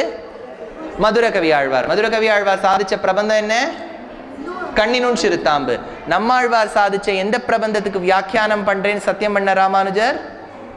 திருவாய்மொழி. இப்போ திருவாய்மொழியில் திருக்கண்ணபுரத்து பாசுரம் வந்து நம்மாழ்வார் சொல்றார், மதுரகவி ஆழ்வார் எழுதிக்கிறார், சரணமாகும் தனதாள் அடைந்தார்க்கெல்லாம். யாரெல்லாம் பகவானை சரணாகதி பண்றாளோ நம்மாழ்வார் சாதிக்கிறார், மரணம் ஆக்கி வைகுந்தம் கொடுக்கும் பிரான். யார் பெருமாள் காலில் விழறாளோ உடனே மரணத்தை கொடுத்து மோட்சம் கொடுத்துருவாராம். மதுரகவி ஆழ்வார் எழுத மாட்டேன்னு விட்டார். இது என்னையா இது வம்பா போயிருக்கு? உன் காலில் விழுந்தா நீ உடனே மோட்சம் கொடுப்பேன்னா யாராவது பண்ணுவோமோ? இப்போ எங்கள் பட்டர் சுவாமி சொல்கிறார், நீங்கள் சத்தியகிரிநாதனை விழுந்து சேவிங்கோ, நீங்கள் சேவிச்சுட்டு எழுந்துக்கும் போது மோட்சம். சேவிங்களே யாராவது பார்க்கலாம். அது இல்லை, இன்னைக்கு கொஞ்சம் காலு கொஞ்சம் வலியாக்கும், அப்படி இப்படி ஆக்கும் எல்லாம் அப்போ தான் சொல்ல ஆரம்பிப்போம் இல்லையா? சட்டுன்னு பயம் வந்துடும். சத்தியகிரிநாதனை சேவித்தால் எங்கள் க்ஷேத்திர மகிமை, உடனே மோட்சம் ஒத்துப்பாளோ. அது சில பேருக்கு அந்த பாக்கியம் கிடைக்கும். கிருஷ்ணன் சுவாமியோட திருத்தகப்பனார் வரதாச்சார் சுவாமி எழுதியிருந்தார். ஸ்ரீரங்கத்தில் ஸ்ரீஷடகோபம் சாதிச்சா. ஸ்ரீஷடகோபம் சாதிச்ச உடனே அவர் பிரதட்சிணமாக வரார். மறுபடியும் ஸ்ரீஷடகோபம் வாங்கிக்கிறேளான்னு கேட்டால் வாங்கிக்கிறேனேன்னார். வாங்கிட்டு சேவிச்சார். எழுந்துக்கிற சமயத்தில் பரமதிஷ்டம். இது யார் கிடைக்கும் இல்லையா? சில பேருக்கு தான் கிடைக்கும். நம்ம விழுந்து விழுந்து பார்த்தாலும் நல்ல பாடி தான் பில்ட் ஆகும். புஷ்அப்பா, அது பேர் புல்லப்பா புஷ்அப்பா. இப்படி விழுந்து விழுந்து சேவிக்கிறது புஷ்அப் தானே. அந்த புஷ்அப்ஸ் நன்னா இருக்கும். இல்லைன்னு என்ன தெரியுது? இந்த சுவாமி ரெண்டும் பண்ணுறது இல்லைன்னு தெரியுது. எப்போ எது புஷ்அப் எது புல்லப்புன்னு கேட்குறேனோ அதை நம்ம பண்ணுறது இல்லைன்னு அர்த்தம். அதனால் இப்போ அந்திம ஸ்மிருதி வர்ஜனம் தேகாவசானே முக்தி சியாத். இப்போ ஆழ்வார் என்ன சொன்னார்? மரணம் ஆக்கி வைகுந்தம் கொடுக்கும்கிறார். மதுர கவி ஆழ்வார் எழுத மாட்டேன்னு விட்டார். மரணம் ஆக்கில நீ எது கொடுக்குற? அப்போ நம்மாழ்வார் திருத்திண்டாராம், மரணமானால் வைகுந்தம் கொடுக்கும் பிரான். இவன் இப்போ சரணாகதி பண்ணா என்னைக்கு இவன் சரீரத்தை விட்டு ஆத்மா போகிறதோ அன்னைக்கு மோட்சம் கொடுப்பேன். இதுக்கு வழி என்ன? ஒரு ஆச்சாரியன் கிட்ட போகணும். என்ன பண்ணணும்? ஆச்சாரியன் கிட்ட 2 பண்ணிக்கணும்.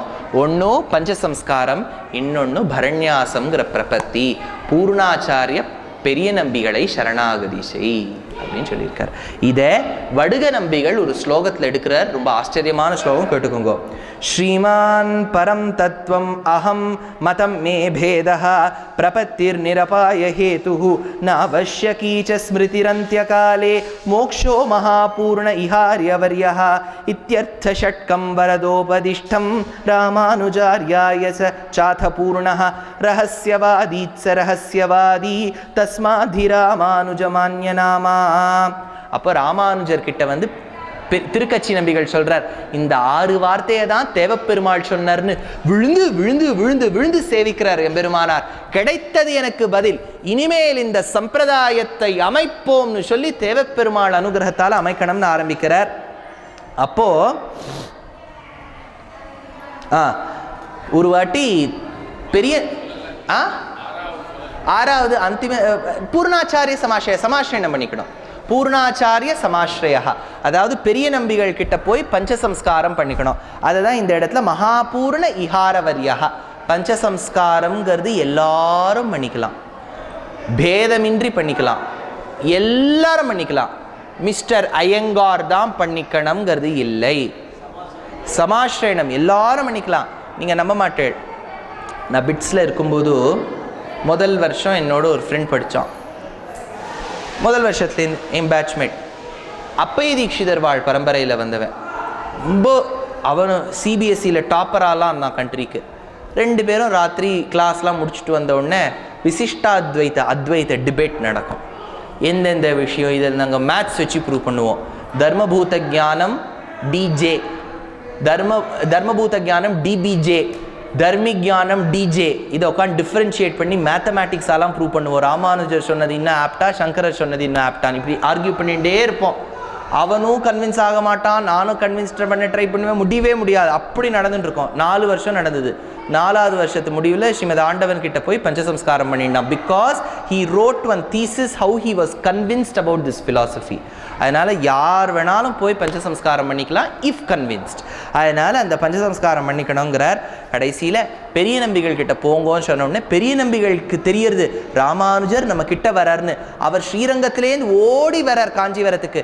காஞ்சிபுரத்திலேருந்து ராமானுஜர் ஸ்ரீரங்கத்துக்கு ஓடி போறார். அவர் ஓடி வரார், இவர் ஓடி போறார். 2 பேரும் சந்திச்சின்ற இடம் ஏரிக்காத்த ராமரின் சந்நிதியான மதுராந்தகம். அங்க பெரிய நம்பிகள் எம்பெருமானாருக்கு பஞ்சசம்ஸ்காரம் பண்ணி வச்சது தான் முதல் நாள். 2வது கோவிலுக்கு போன உடனே ரைட் ஹேண்ட் சைடில் தேசிகன் சன்னதிக்கு முன்னாடி பெரிய நம்பிகள் ராமானுஜர் இருந்த சன்னதியில் முன்னாடி தொட்டில் ஒரு வெள்ளியில் சங்கு சக்கரம் பண்ணி வச்சிருக்கிறத பார்த்துருக்கணும், பார்த்துருப்போம், பார்த்துருக்கலாம், தெரியல. இதை நீங்கள் இன்டர்நெட்டில் போய் பார்த்தீங்கன்னா உங்களுக்கு ஃபோட்டோ கிடச்சிடும். ஸோ அப்போவே சொல்லப்படாதா, எங்கே நீங்கள் இருக்க டக்கு டக்கு டக்குன்னு கடைக்கு எங்கேயாவது போயிடுறேள், இங்கே வாஷ்ரூம் தேடி போயிடுறேள். நான் வந்து என்னால் சௌபரி மகரிஷி மாதிரி 50 உருவம் எடுத்துன்னு முடிஞ்சா ஒருத்தரோடையும் நான் ராசக்கிரீடை மாதிரி வந்துடுவேன். இருக்கிறது ஒரு ஆள். என்னோட தர்மபூத ஞானம் இவ்வளோ பரிமளிக்குமா எல்லா இடத்துலையும்? அதனால் அந்த இடத்துல பார்த்தோம். இதை எடுத்தா அப்புறம் இப்போது பெரிய நம்பிகளை பார்த்தார் ராமானுஜர். எனக்கு பெரிய உபகாரம் பண்ணியிருக்கேன், லெட் அஸ் லிவ் டுகெதர். ஏன்னா உங்ககிட்ட கத்துண்டா மாதிரியும் இருக்கும் இல்லையா? ஏன்னா ஒரு ஆச்சாரியன் தெரிஞ்ச விஷயம் இருந்தால் ஆற்றுக்கே கூட்டின்னு போய் அவரை உட்காந்து வச்சு கற்றுக்கலாம். ஏன்னா நம்ம ஒரு இடத்துக்கு போய் கற்றுக்கணும்னா எவ்வளோ கஷ்டம் பாருங்க.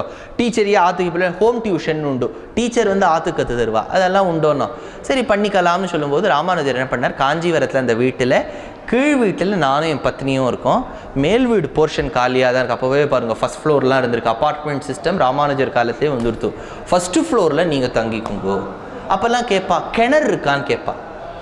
ஒரு வீட்டுக்கு போனோன்னா கேணி உண்டான்னு கேட்பா. பாரதியார் பாடும்போது கூட என்ன அந்த அது என்ன பாட்டு, காணி நிலம் வேண்டும் பராசக்தி காணி நிலம் வேண்டும்னு பாடும்போது அங்கே ஒரு கேணி வேணும்னு கேட்குறார், ஒரு கிணறு வேணும்னு கேட்குறார்.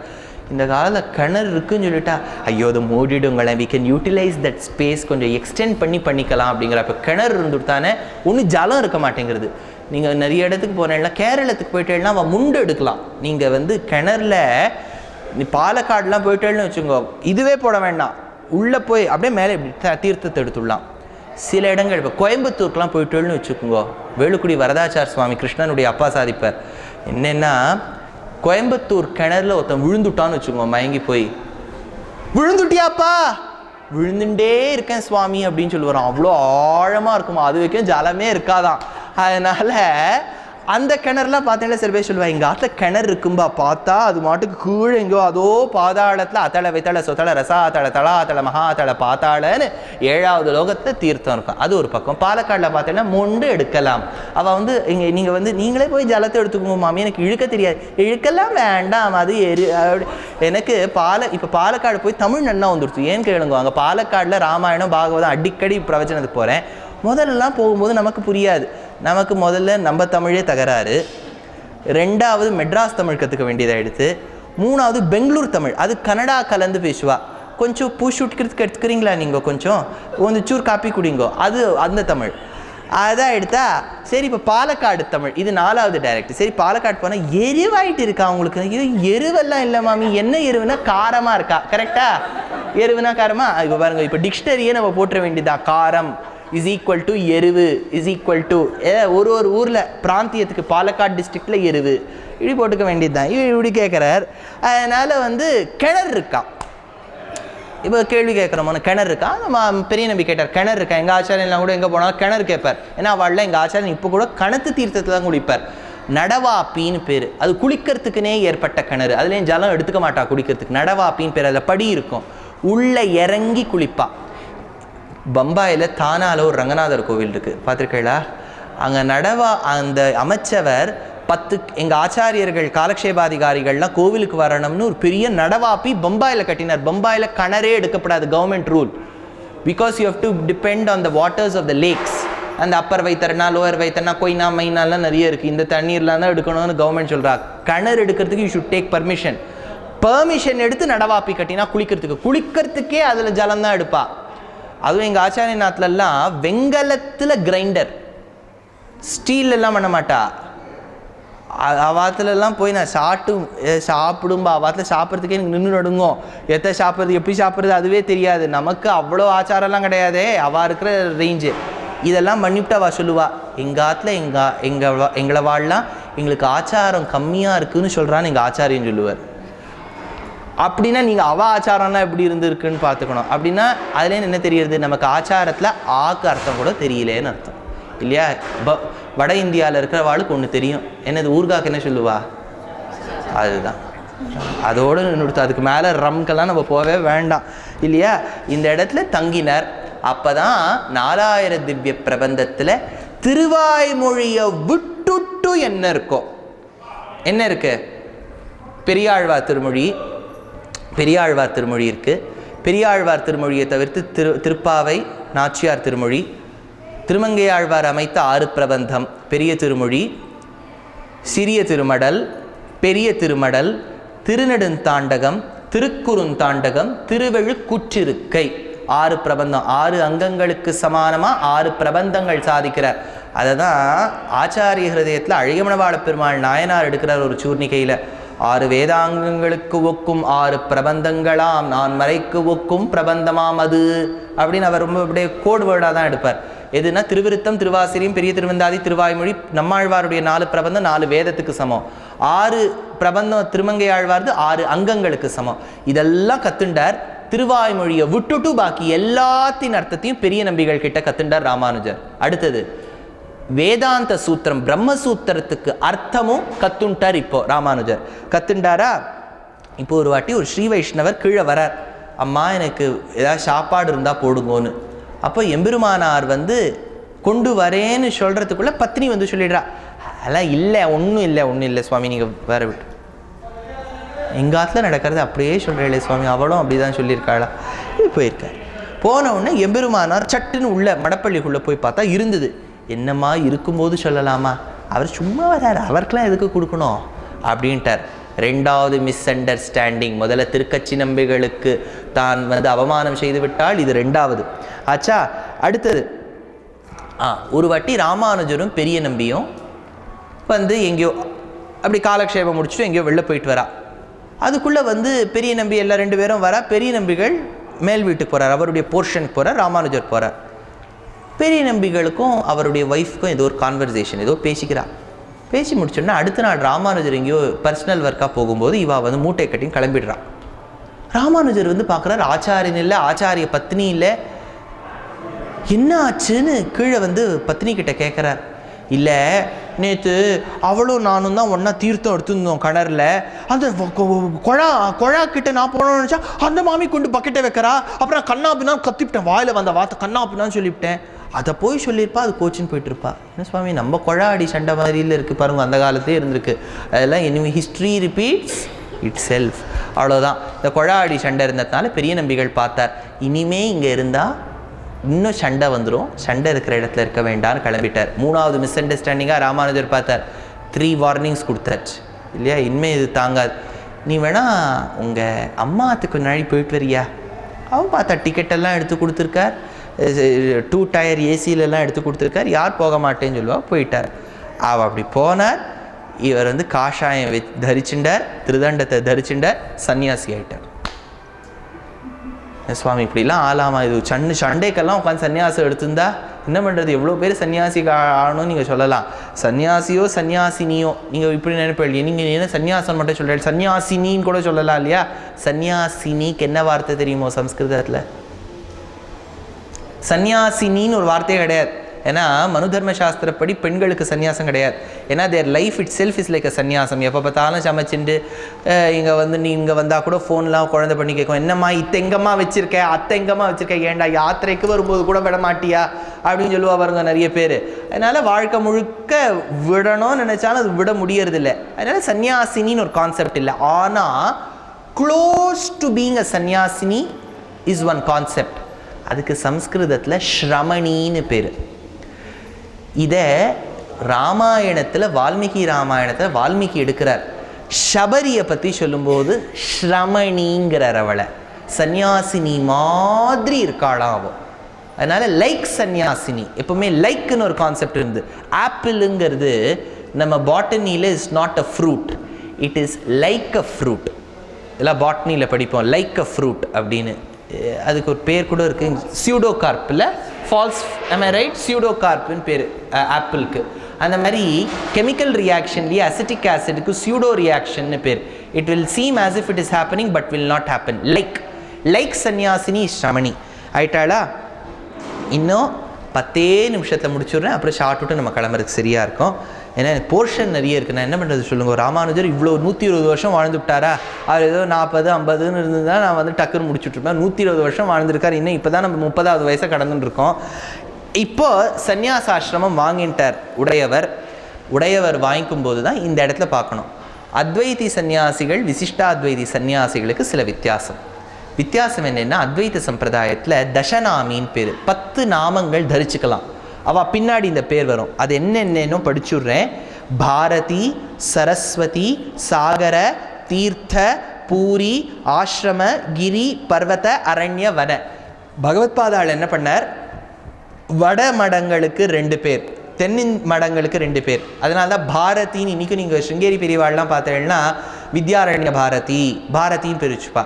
இதே காஞ்சி மடத்தில் பார்த்தீங்கன்னா சரஸ்வதின்னு பேர் வச்சுப்பா. இதுக்கு தசநாமின்னு பேர். அவள்லாம் என்ன பண்ணுவான்னா ஷிக்கை எடுத்துருவா, மொட்டை.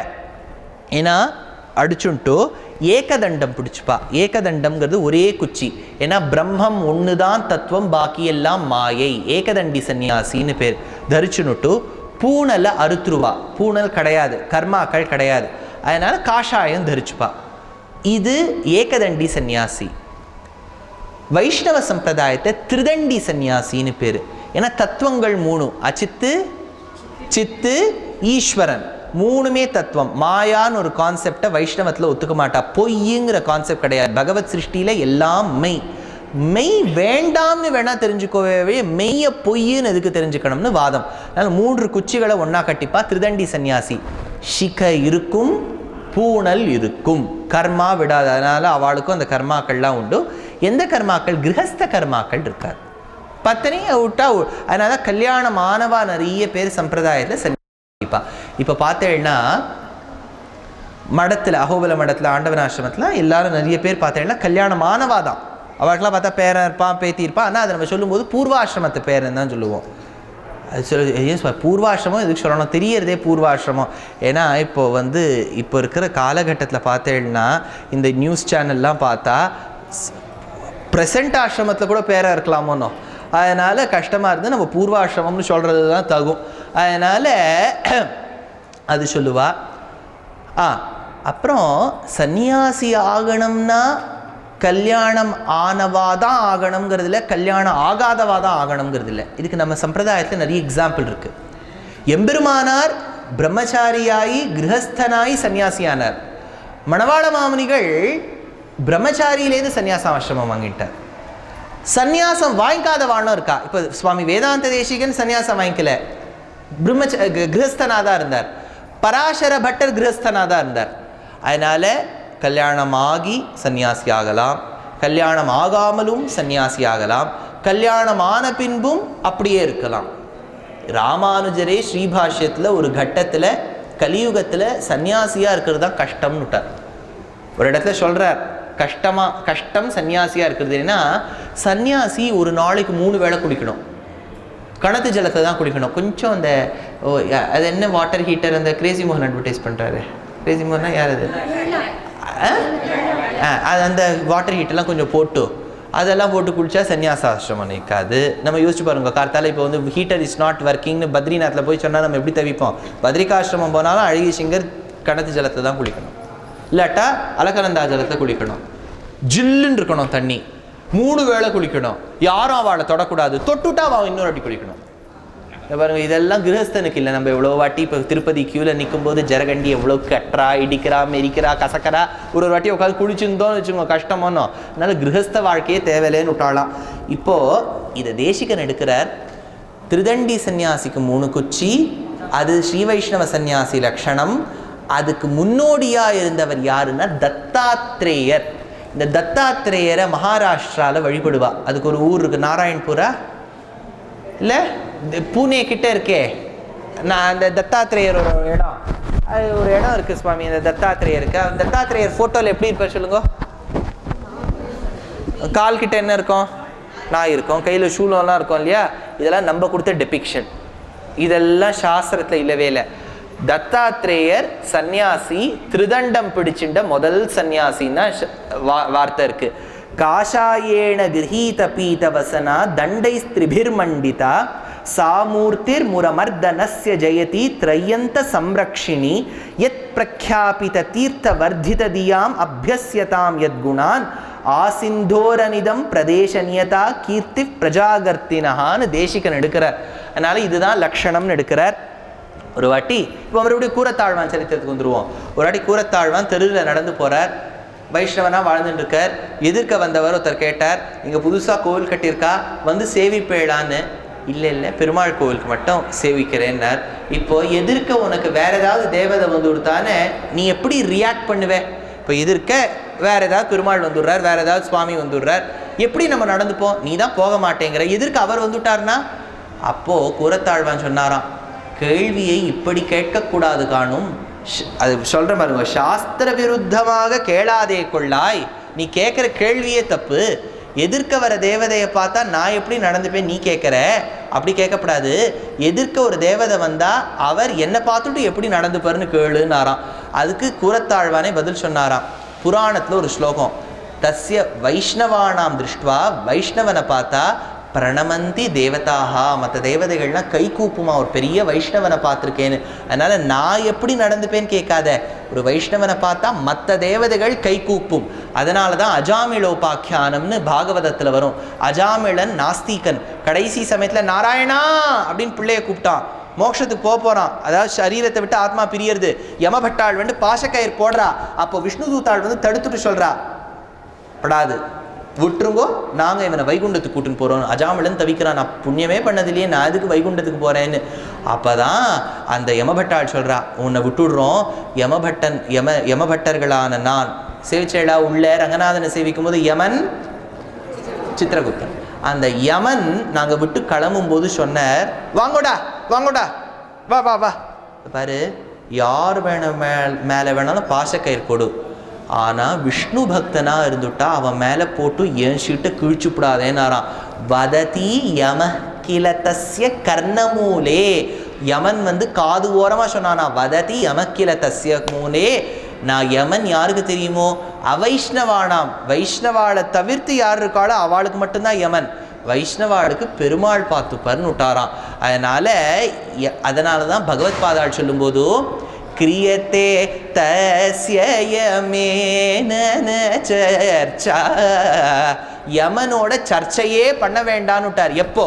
பஜ கோவிந்தம், நம்ம கோவிந்தன் என்கின்ற பகவானை நினைச்சா யமனோட சர்ச்சை பண்ண வேண்டான்னு பகவத் பாதாளே சாதிச்சிருக்கார். பகவத்கீதா கிஞ்சித் அதீதா கங்கா ஜல லவ கணிகா பீதா சக்ருதபியேன முராரிதமர்ச்ச கிரியத்தே தஸ்யயமேன சர்ச்சா பஜ கோவிந்தோ பஜ கோவிந்தோ பஜ கோவிந்தோ அப்படிங்கிறார். அடுத்தது, அப்போதான் கூரத்தாழ்வான் ரொம்ப ரிச் மேன். அவள் அப்பா அந்த காலத்தில் ரொம்ப பெரிய ரிச் மேனாக இருந்திருக்கார். அவாத்துலலாம் கார்டன்ஸ்லாம் இருந்திருக்கு. இந்த அது என்ன ஸ்ரீரங்கத்தில் ஒரு பழம் இருக்குமே, இமாம் பசந்த் எல்லாம் கார்டன்லேருந்து ரொம்ப பெரிய பணக்கார குடும்பத்தில் பிறந்துவிட்டார். அதனால் அவள்லாம் எல்லாருக்கும் தானம் பண்ணுவா, தினம் ததியாராதனை பண்ணுவா, 1000 பாகவதாளை உட்காத்தி வச்சு ததியாராதனை பண்ணுவா. முதல்ல ததியாராதனை பண்ணுறதுக்கு சில எங்கள் ஆச்சாரியனுக்கு இதெல்லாம் கற்றுக் கொடுத்துருக்காரு. நீ பண்ணுறீரான்னு எனக்கு கேட்காதையும், இருக்கிற விஷயத்த சொல்கிறேன், நீங்கள் யாராவது பண்ணால் கேட்டுக்கோங்க. ஸ்தல சுத்தி முதல்ல பண்ணணும். First you should clean the floor, நன்னா அதை துடைக்கணும். நீ சில பேர் என்ன இலையை கொடுத்துட்டு நீங்களே அங்கே ஓரமாக போய் உட்காந்துக்குங்கோம்பா. முதல்ல ஸ்தல சுத்தி பண்ணி அதுக்கு மேலே இலையை போட்டுட்டு, இப்போ இலையை என் பக்கம் இப்படி இருக்குன்னு வச்சுக்கோங்க, டம்ளரை கொண்டு இப்படி வைப்பா. இந்த பக்கம் லெஃப்ட் சைடு இருக்கவே கூடாது, ரைட் ஹேண்ட் சைடில் தான் டம்ளர் இருக்கணும், அதுதான் ரூல். இல்லையே சுவாமி இப்பெல்லாம் லெஃப்ட்டில் வச்சுடுறாளே, நான் தான் சொன்னேனே. அப்போ அந்த பரிச்சாரகரை கூட்டார பேர் என்ன, அவர் அங்கே வச்சுடுறார் இல்லையா. நம்ம இந்த பக்கம் தான் வைக்கணும். வச்ச உடனே இதில் பாருங்க, இலையை இப்போல்லாம் க்ளீன் பண்ணிக்கிறதுக்கு ரொம்ப அழகாக ஒரு சிஸ்டம் வந்துடுது. என்ன பண்ணால் ஒரு கப் வைக்கிறா, அது ஒரு மாத்திரையை போடுறா, கொஞ்சம் ஜலம் சேர்க்குறா, அது பூ மாதிரி கதிரவன் குணதிசை சிகரம் அடைந்தான்னு நீங்களே இலையை தொடச்சிக்கோங்கிறா. அது முதல்ல நம்மளே இலையை தொடச்சி கொடுக்கணும், அவருக்கு தண்ணியை தெளித்து தொடச்சி கொடுக்கணும். அப்புறம் பரிமாறுறதெல்லாம் உங்களுக்கு தான் தெரியும் எப்படின்ட்டு. இன்னொன்று, டம்ளரை இலைக்கு மேலே வைக்கப்படாது. சில பேர் பேப்பர் வெயிட் மாதிரி அவர் வச்சுருவா, அது பறக்கப்படாதோன்னு. இது எச்ச அது எச்ச, அதனால் அது இது இங்கே வைக்கக்கூடாது. சாதிக்கிறதுல சில கிரமங்கள் இருக்குது. அது போன வாட்டியே சொல்லியிருக்கேன். ஸ்மார்த்த சம்பிரதாயத்தில் ஒரு மாதிரி, வைஷ்ணவ சம்பிரதாயத்தில் ஒரு மாதிரி, வைஷ்ணவத்திலேயே தேசிக சம்பிரதாயத்தில் ஒரு மாதிரி, பிள்ளலோகாச்சாரியார் பட்சத்தில் ஒரு மாதிரி. அது என்ன மாதிரின்னு சொல்லிட்டேன். ஸ்மார்த்த சம்பிரதாயத்துலையும் பிள்ளலோகாச்சாரிய சம்பிரதாயத்துலையும் முதல்ல கறி, அந்த கரமே எதுன்னு சொல்கிறோம் இல்லையா, கறின்னு சொல்வேள், அதெல்லாம் சாதிச்சுட்டு அப்புறம் அன்னம் சேர்த்துட்டு, பிரசாதம்னு சொல்லுவா சம்பிரதாயத்தில், பிரசாதத்தை சேர்த்துட்டு, அன்னத்தை சேர்த்துட்டு, நெய்யை சேர்த்துட்டு எல்லாத்துக்கும் பரிசேஷனம் பண்ணணும். காரணம் என்னென்னா, நம்ம சாப்பிட்றது எல்லாமே பகவானுக்கு படைக்கணும். அது ஒன்றும். தேசிக சம்பிரதாயத்தில், வடகலை சம்பிரதாயத்தில் என்னென்னா, முதல்ல சாதம் பிரசாதம் சேர்த்துட்டு, நெய் சேர்த்துட்டு, பரிசேஷனம் பண்ணிவிட்டு அப்புறம் தான் பண்ணணும். ஏன்னா ஒரு வார்த்தை இருக்குது சாந்தோக்கியத்தில், உப்பு கலக்காத பண்டம் தான் உள்ளே இருக்கக்கூடிய அந்தர்யாமிக்கு போய் சேரணும். இப்போ நம்ம யாருக்கு இதை சேர்க்குறோம்? இப்போ முதல்ல இப்போ உங்கள் ஆற்றுலலாம் நீங்கள் முதல்ல சாதிச்சிருவேள், நெய் சேர்க்கணும். உங்கள் மாமா இப்படி சுற்றுவார், அப்புறம் என்னமோ பருக்கையை வாயில் எடுத்து போட்டுப்பார். இப்போ மாமா கிட்ட மைக்கை கொண்டு வைங்கோ, மாமா நீங்கள் இப்போ என்ன சொல்கிறேன்னு கேளுங்கோ, இதெல்லாம் மைக்கிலலாம் சொல்லிண்டு என்னமோ அப்படி சொல்லுவார். அப்புறம் சாதிக்கணும் நமக்கு தெரியுமே ஒழிய, அவர் என்ன சொல்கிறாருன்னு நமக்கு தெரிய வேண்டாம், முதல்ல அவருக்கு தெரியணும் என்ன சொல்கிறோன்னு.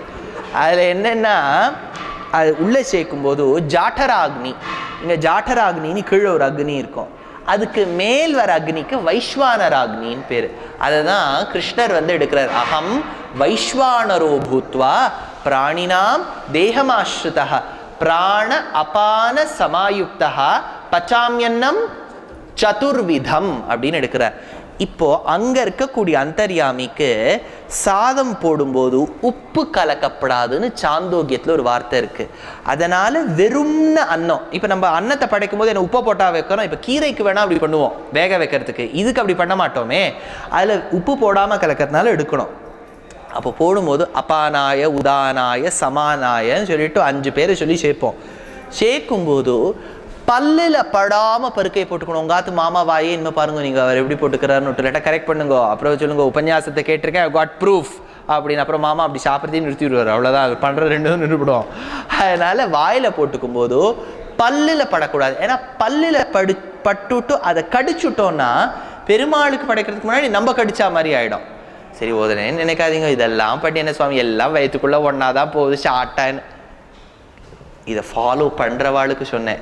எல்லாம் சில பேர் என்ன பண்ணுவான்னா எரிச்சேரின்னு ஒன்று உண்டு, அதாவது எல்லாத்தையும் ஒன்றா கலந்து எரிச்சேரியிலே 2 விதம் இருக்குது. திருவனந்தபுரத்தில் ஒரு மாதிரி எரிச்சேரி பண்ணுவா. என்னென்னா இப்போ கரமேது பண்ணுறோன்னு வச்சுங்கோ, அதில் முக்கால கரமேதா எடுத்து வச்சுடணும், கால் பாகத்தை கரமேதா பண்ணின உடனே ஒரு பானையில் சேர்க்கணும், குழம்ப முக்கால் எடுத்து வச்சுடணும் பண்ணின உடனே, கால் குழம்பு எடுத்து வச்சுட்டு கறியில் இப்போ சேர்க்கணும். இப்போ நம்ம கால் பாகம் எடுத்து வச்சுருக்கோமோனா அதில் சேர்க்கணும். இப்படி எல்லாம் இப்போ நம்ம பண்ணுற சாத்தமுது எல்லாத்துலேயும் எடுத்துட்டு கொஞ்சம் மிளகை தட்டி போட்டுட்டு கொதிக்க வைக்கணும். தளிகை என்கிட்ட வாங்க, நான் கற்று தரேன். ஏன்னா தேசிக சபால் 5 வருஷம் இருந்திருக்கேனோன்னு எனக்கு தெரியும் பரிச்சாரர்கள்லாம் எப்படி பண்ணுறான்னு. எப்படி பண்ணுறான்னா இதை எப்படி பண்ணுற ஹைஜீனை பற்றி என்கிட்ட கேட்காதீங்க. அதனால் இதெல்லாம் ஒன்றா கொதிக்க விடுறதுக்கு எரிச்சேரின்னு சொல்லுவாள். இது ஒரு விதமான எரிச்சேரி. அதனால் எல்லாத்தையும் கலந்து சாப்பிட்டா அது ஒன்றும் இல்லை, பரிசேஷனம் பண்ணுறது அன்னத்துக்கு விதி சொன்னேன். இந்த இடத்துல ததியாராதனை பண்ணாராம். ததியாராதனை நமக்கு கடைசி நாள் நடக்க போகிறது. அப்போ இதெல்லாம் நீங்கள் நோட் பண்ணிகிட்டே இருக்கலாம். இப்போ ததியாராதனை பண்ணிட்டோம் 1000 பேருக்கு. அப்போ நெய் சேர்ப்புறான். நல்லா ஸ்வர்ண மோதிரத்தோட நெய்யை சேர்க்கணும். அதுவும் நெய்யெல்லாம் வெரி குட் ஃபார் ஹெல்த்துன்னு இப்போ ரீடர்ஸ் டைஜஸ்டில் எழுதுறான். அவனே அடுத்த வாரம் இட் இஸ் வெரி பேடுன்னு எழுதுவான். ஒரு நாள் திடீர்னு ஊர்காய் சாப்பிட்டா நல்லதுங்கிறான், திடீர்னு இன்னொரு நாள் சாப்பிட்டா ஊர்காவா தொடவே படாதுங்கிறான். அது நமக்கு எப்படின்னு தெரியல. நம்ம பெரியவாள் நெய் நன்னா சேர்ப்பா. நெய் சேர்த்துக்கும் போது நன்னாவே சேர்த்துப்பா, ஏன்னா அதெல்லாம் நெய்லாம் டைஜஸ்ட் ஆகும்னு. நெய் சேர்த்துட்ட உடனே அதை நெய் சேர்க்கறதே கூரத்தாழ்வான் தான். இப்படி தினம் பண்ணுவார். 1000 பேரும் ஷார்ட் விட்டு போவா. போன உடனே ஸ்தல சுத்தி பண்ணுவோம். யாருன்னா கூரத்தாழ்வானின் பத்னி ஆண்டாள், அவ சுத்தம் பண்ணுவோம். சுத்தம் பண்ணிட்டு அந்த ரூம், அதுக்குன்னே ஒரு தனி ரூம் கட்டி வச்சிருக்கா, ஹால். அந்த ஹாலுடைய கதவுல ஸ்வர்ணத்துல கண்டைகள் தொங்குமா. ஜில் ஜில் ஜில் ஜில்னு நம்ம பூஜா ரூம்க்கெல்லாம் அடிக்கிற மாதிரி அடிக்குமா. இவர் இப்படி சாத்து வரான் ராத்திரி. அதை சாத்தும் போது அந்த மணி அடிச்சுக்குமா. அந்த மணியின் துவனி 7 மைல் தள்ளி இருக்கக்கூடிய வரதராஜ பெருமாள் கோவில்ல பெருந்தேவி தாயார் சந்நிதியில தாயார் காதுல போய் விழுமா. விழுந்துட்டு திருக்கச்சி நம்பிகளை அடுத்த நாள் கேட்டாளாம், ஏண்டா கச்சி வாங்க, பூர்ணா வாங்க, நம்ம ஊர்ல யாராவது பணக்காரன் வந்திருக்கானோ அப்படின்னு கேட்பலாம் தாயார். இதை கேட்டுட்டு திருக்கச்சி நம்பிகள் இன்னைக்கு ததியாராதனைக்கு போய் சொல்லியிருக்கார், ஆழ்வீர் இன்று பெரிய விஷயம் வந்தது தெரியுமோ அப்படின்னார். கூரத்தாழ்வான் திருக்கச்சி நம்பிகளை கேட்டார், என்ன விஷயம் நடந்தது? பெருந்தேவி தாயார் பிரஷ்னித்தாள். அவ கேட்டாளாம், என்னன்னு கேட்டாளாம், நம் ஊரில் செல்வந்தர் புதிதாக உண்டோ, பணக்காரன் யாராவது வந்துட்டானா? நான் சொன்னேன். நீங்க என்ன சொன்னீர் அதுக்கு? ஆம், நம் கூரத்தாழ்வான் அம்மான்னு சொன்னேன். அப்போ கூரத்தாழ்வான் ஓன்னு அழ ஆரம்பிச்சுட்டாராம். நல்ல பக்தன் யாராவது வந்திருக்கான்னு கேட்டு என் பேரை சொல்லியிருந்தா பரவாயில்ல, பணக்காரன் லிஸ்ட்டில் என் தாயார் என்னை சேர்த்துன்னு விட்டாளே, எனக்கு என் பக்திக்கு இடையூறாக இருந்த ஒரு பணம், எனக்கு அவப்பெயர் வாங்கி கொடுத்த இந்த பணமும் சொத்தும் எனக்கு தேவையா? ஆண்டாள் விட்டு விட்டு வாரும், நாம் எம்பெருமானார் சரண் புகலாம், ராமானுஜர் திருவடியே தஞ்சம்னு ஒரே நிமிஷத்துல வீட்டை விட்டு கூரத்தாழ்வான் ஓடி வரார். ஸ்ரீரங்கத்தை நோக்கி நடக்கிறார். ராத்திரி சமயமாயிடுத்து. காட்டுல இருக்கா. காட்டுல இருக்கும்போது நான் பயமா இருக்கு. ஏண்டி பயம்? நான் இருக்கேனே பக்கத்துல. இல்ல பயமா இருக்கு. என்ன பயம்? மடியில கனம் இருந்தா தானே வழியில பயம். என்ன கனம்? இல்ல எல்லாத்தையும் விட்டுட்டோம், நீங்க சாப்பிட்றதுக்கு மட்டும் ஒரே ஒரு ஸ்வர்ண பாத்திரம் கொண்டு வந்தேன், எல்லாத்தையும் விட்டுட்டோமே, இந்த ஸ்வர்ண பாத்திரத்தை கூட உனக்கு விடணும்னு மனசு இல்லையான்னு சொல்லி தூக்கி போட்டுட்டு இனிமேல் எது வேணும்னாலும் நம்ம ராமானுஜர் தான் கேட்கணும். பாருங்க, ராமானுஜர் கிட்ட போய் இவ ஸ்வர்ண பாத்திரம் கேட்க போறா, எது வேணும்னாலும் ராமானுஜரை தான் போய் கேட்கணும்னு கிளம்பிட்டாளாம். அப்போது கூரத்தாழ்வான் சபைக்குள்ள நுழையிறார். எம்பெருமானார் திருதண்டம் வச்சுன்னு உட்கார்ந்துட்டு இருக்கார். கண் பார்வை கூரத்தாழ்வான் மேல படுறது. முதல் முறையா கூரத்தாழ்வானை பார்க்கிறார். பார்த்த போது எப்படி இருந்ததுன்னார், திருஷ்டா சீதான்னர். எப்படி ராமர் ஐயோ சீதையை பார்த்துட்டு வந்தேன்னு ஹனுமார் சொல்லுவாரான்னு காத்துட்டு இருந்தாரோ, எனக்குன்னு இந்த சரணாகதி தர்மத்தை நிலைநாட்டுவதற்கு எனக்குன்னு பகவான் அனுப்பி வச்ச சொத்து இந்த கூரத்தாழ்வான் கண்ணால கட்டாட்சிக்கிறாராம். கூரத்தாழ்வான் எப்படி ராமரை பார்த்த உடனே முதல் முறை அந்த திருவடியான ஹனுமாருக்கு என்பு உருகி அன்பு பெருகியதோ, கூரத்தாழ்வான் கிட்டக்க வந்துட்டே இருக்கார். எம்பெருமானார் திருவடி ஆசிரயித்தார். தேவள் உடையவரே எம்பெருமானாரே, நீரே எமக்கு தஞ்சம், உன் சரண் புகுந்தோம், நீயே எமக்கு வழிகாட்டின்னு சொன்னாராம். அனைத்தாராம் சந்நியாசி யதிகளுக்கு ராஜாவான அந்த எம்பெருமானார். இந்த எம்பெருமானார் தரிசனத்துக்கு தன் தரிசனத்தையே கொடுத்த வள்ளலான கூரத்தாழ்வாரின் சரித்திரத்தை நாளை பார்ப்போம். ஸ்ரீமதே வெங்கடேஷாய வேதாந்த குரவே நமः. திருமணம், கோவில் நிகழ்வுகள் மற்றும் அனைத்து விதமான நிகழ்ச்சிகள் சிறந்த முறையில் வீடியோ ஸ்டில் எடுக்க கான்டாக்ட் R. Sudarshan 9941489889.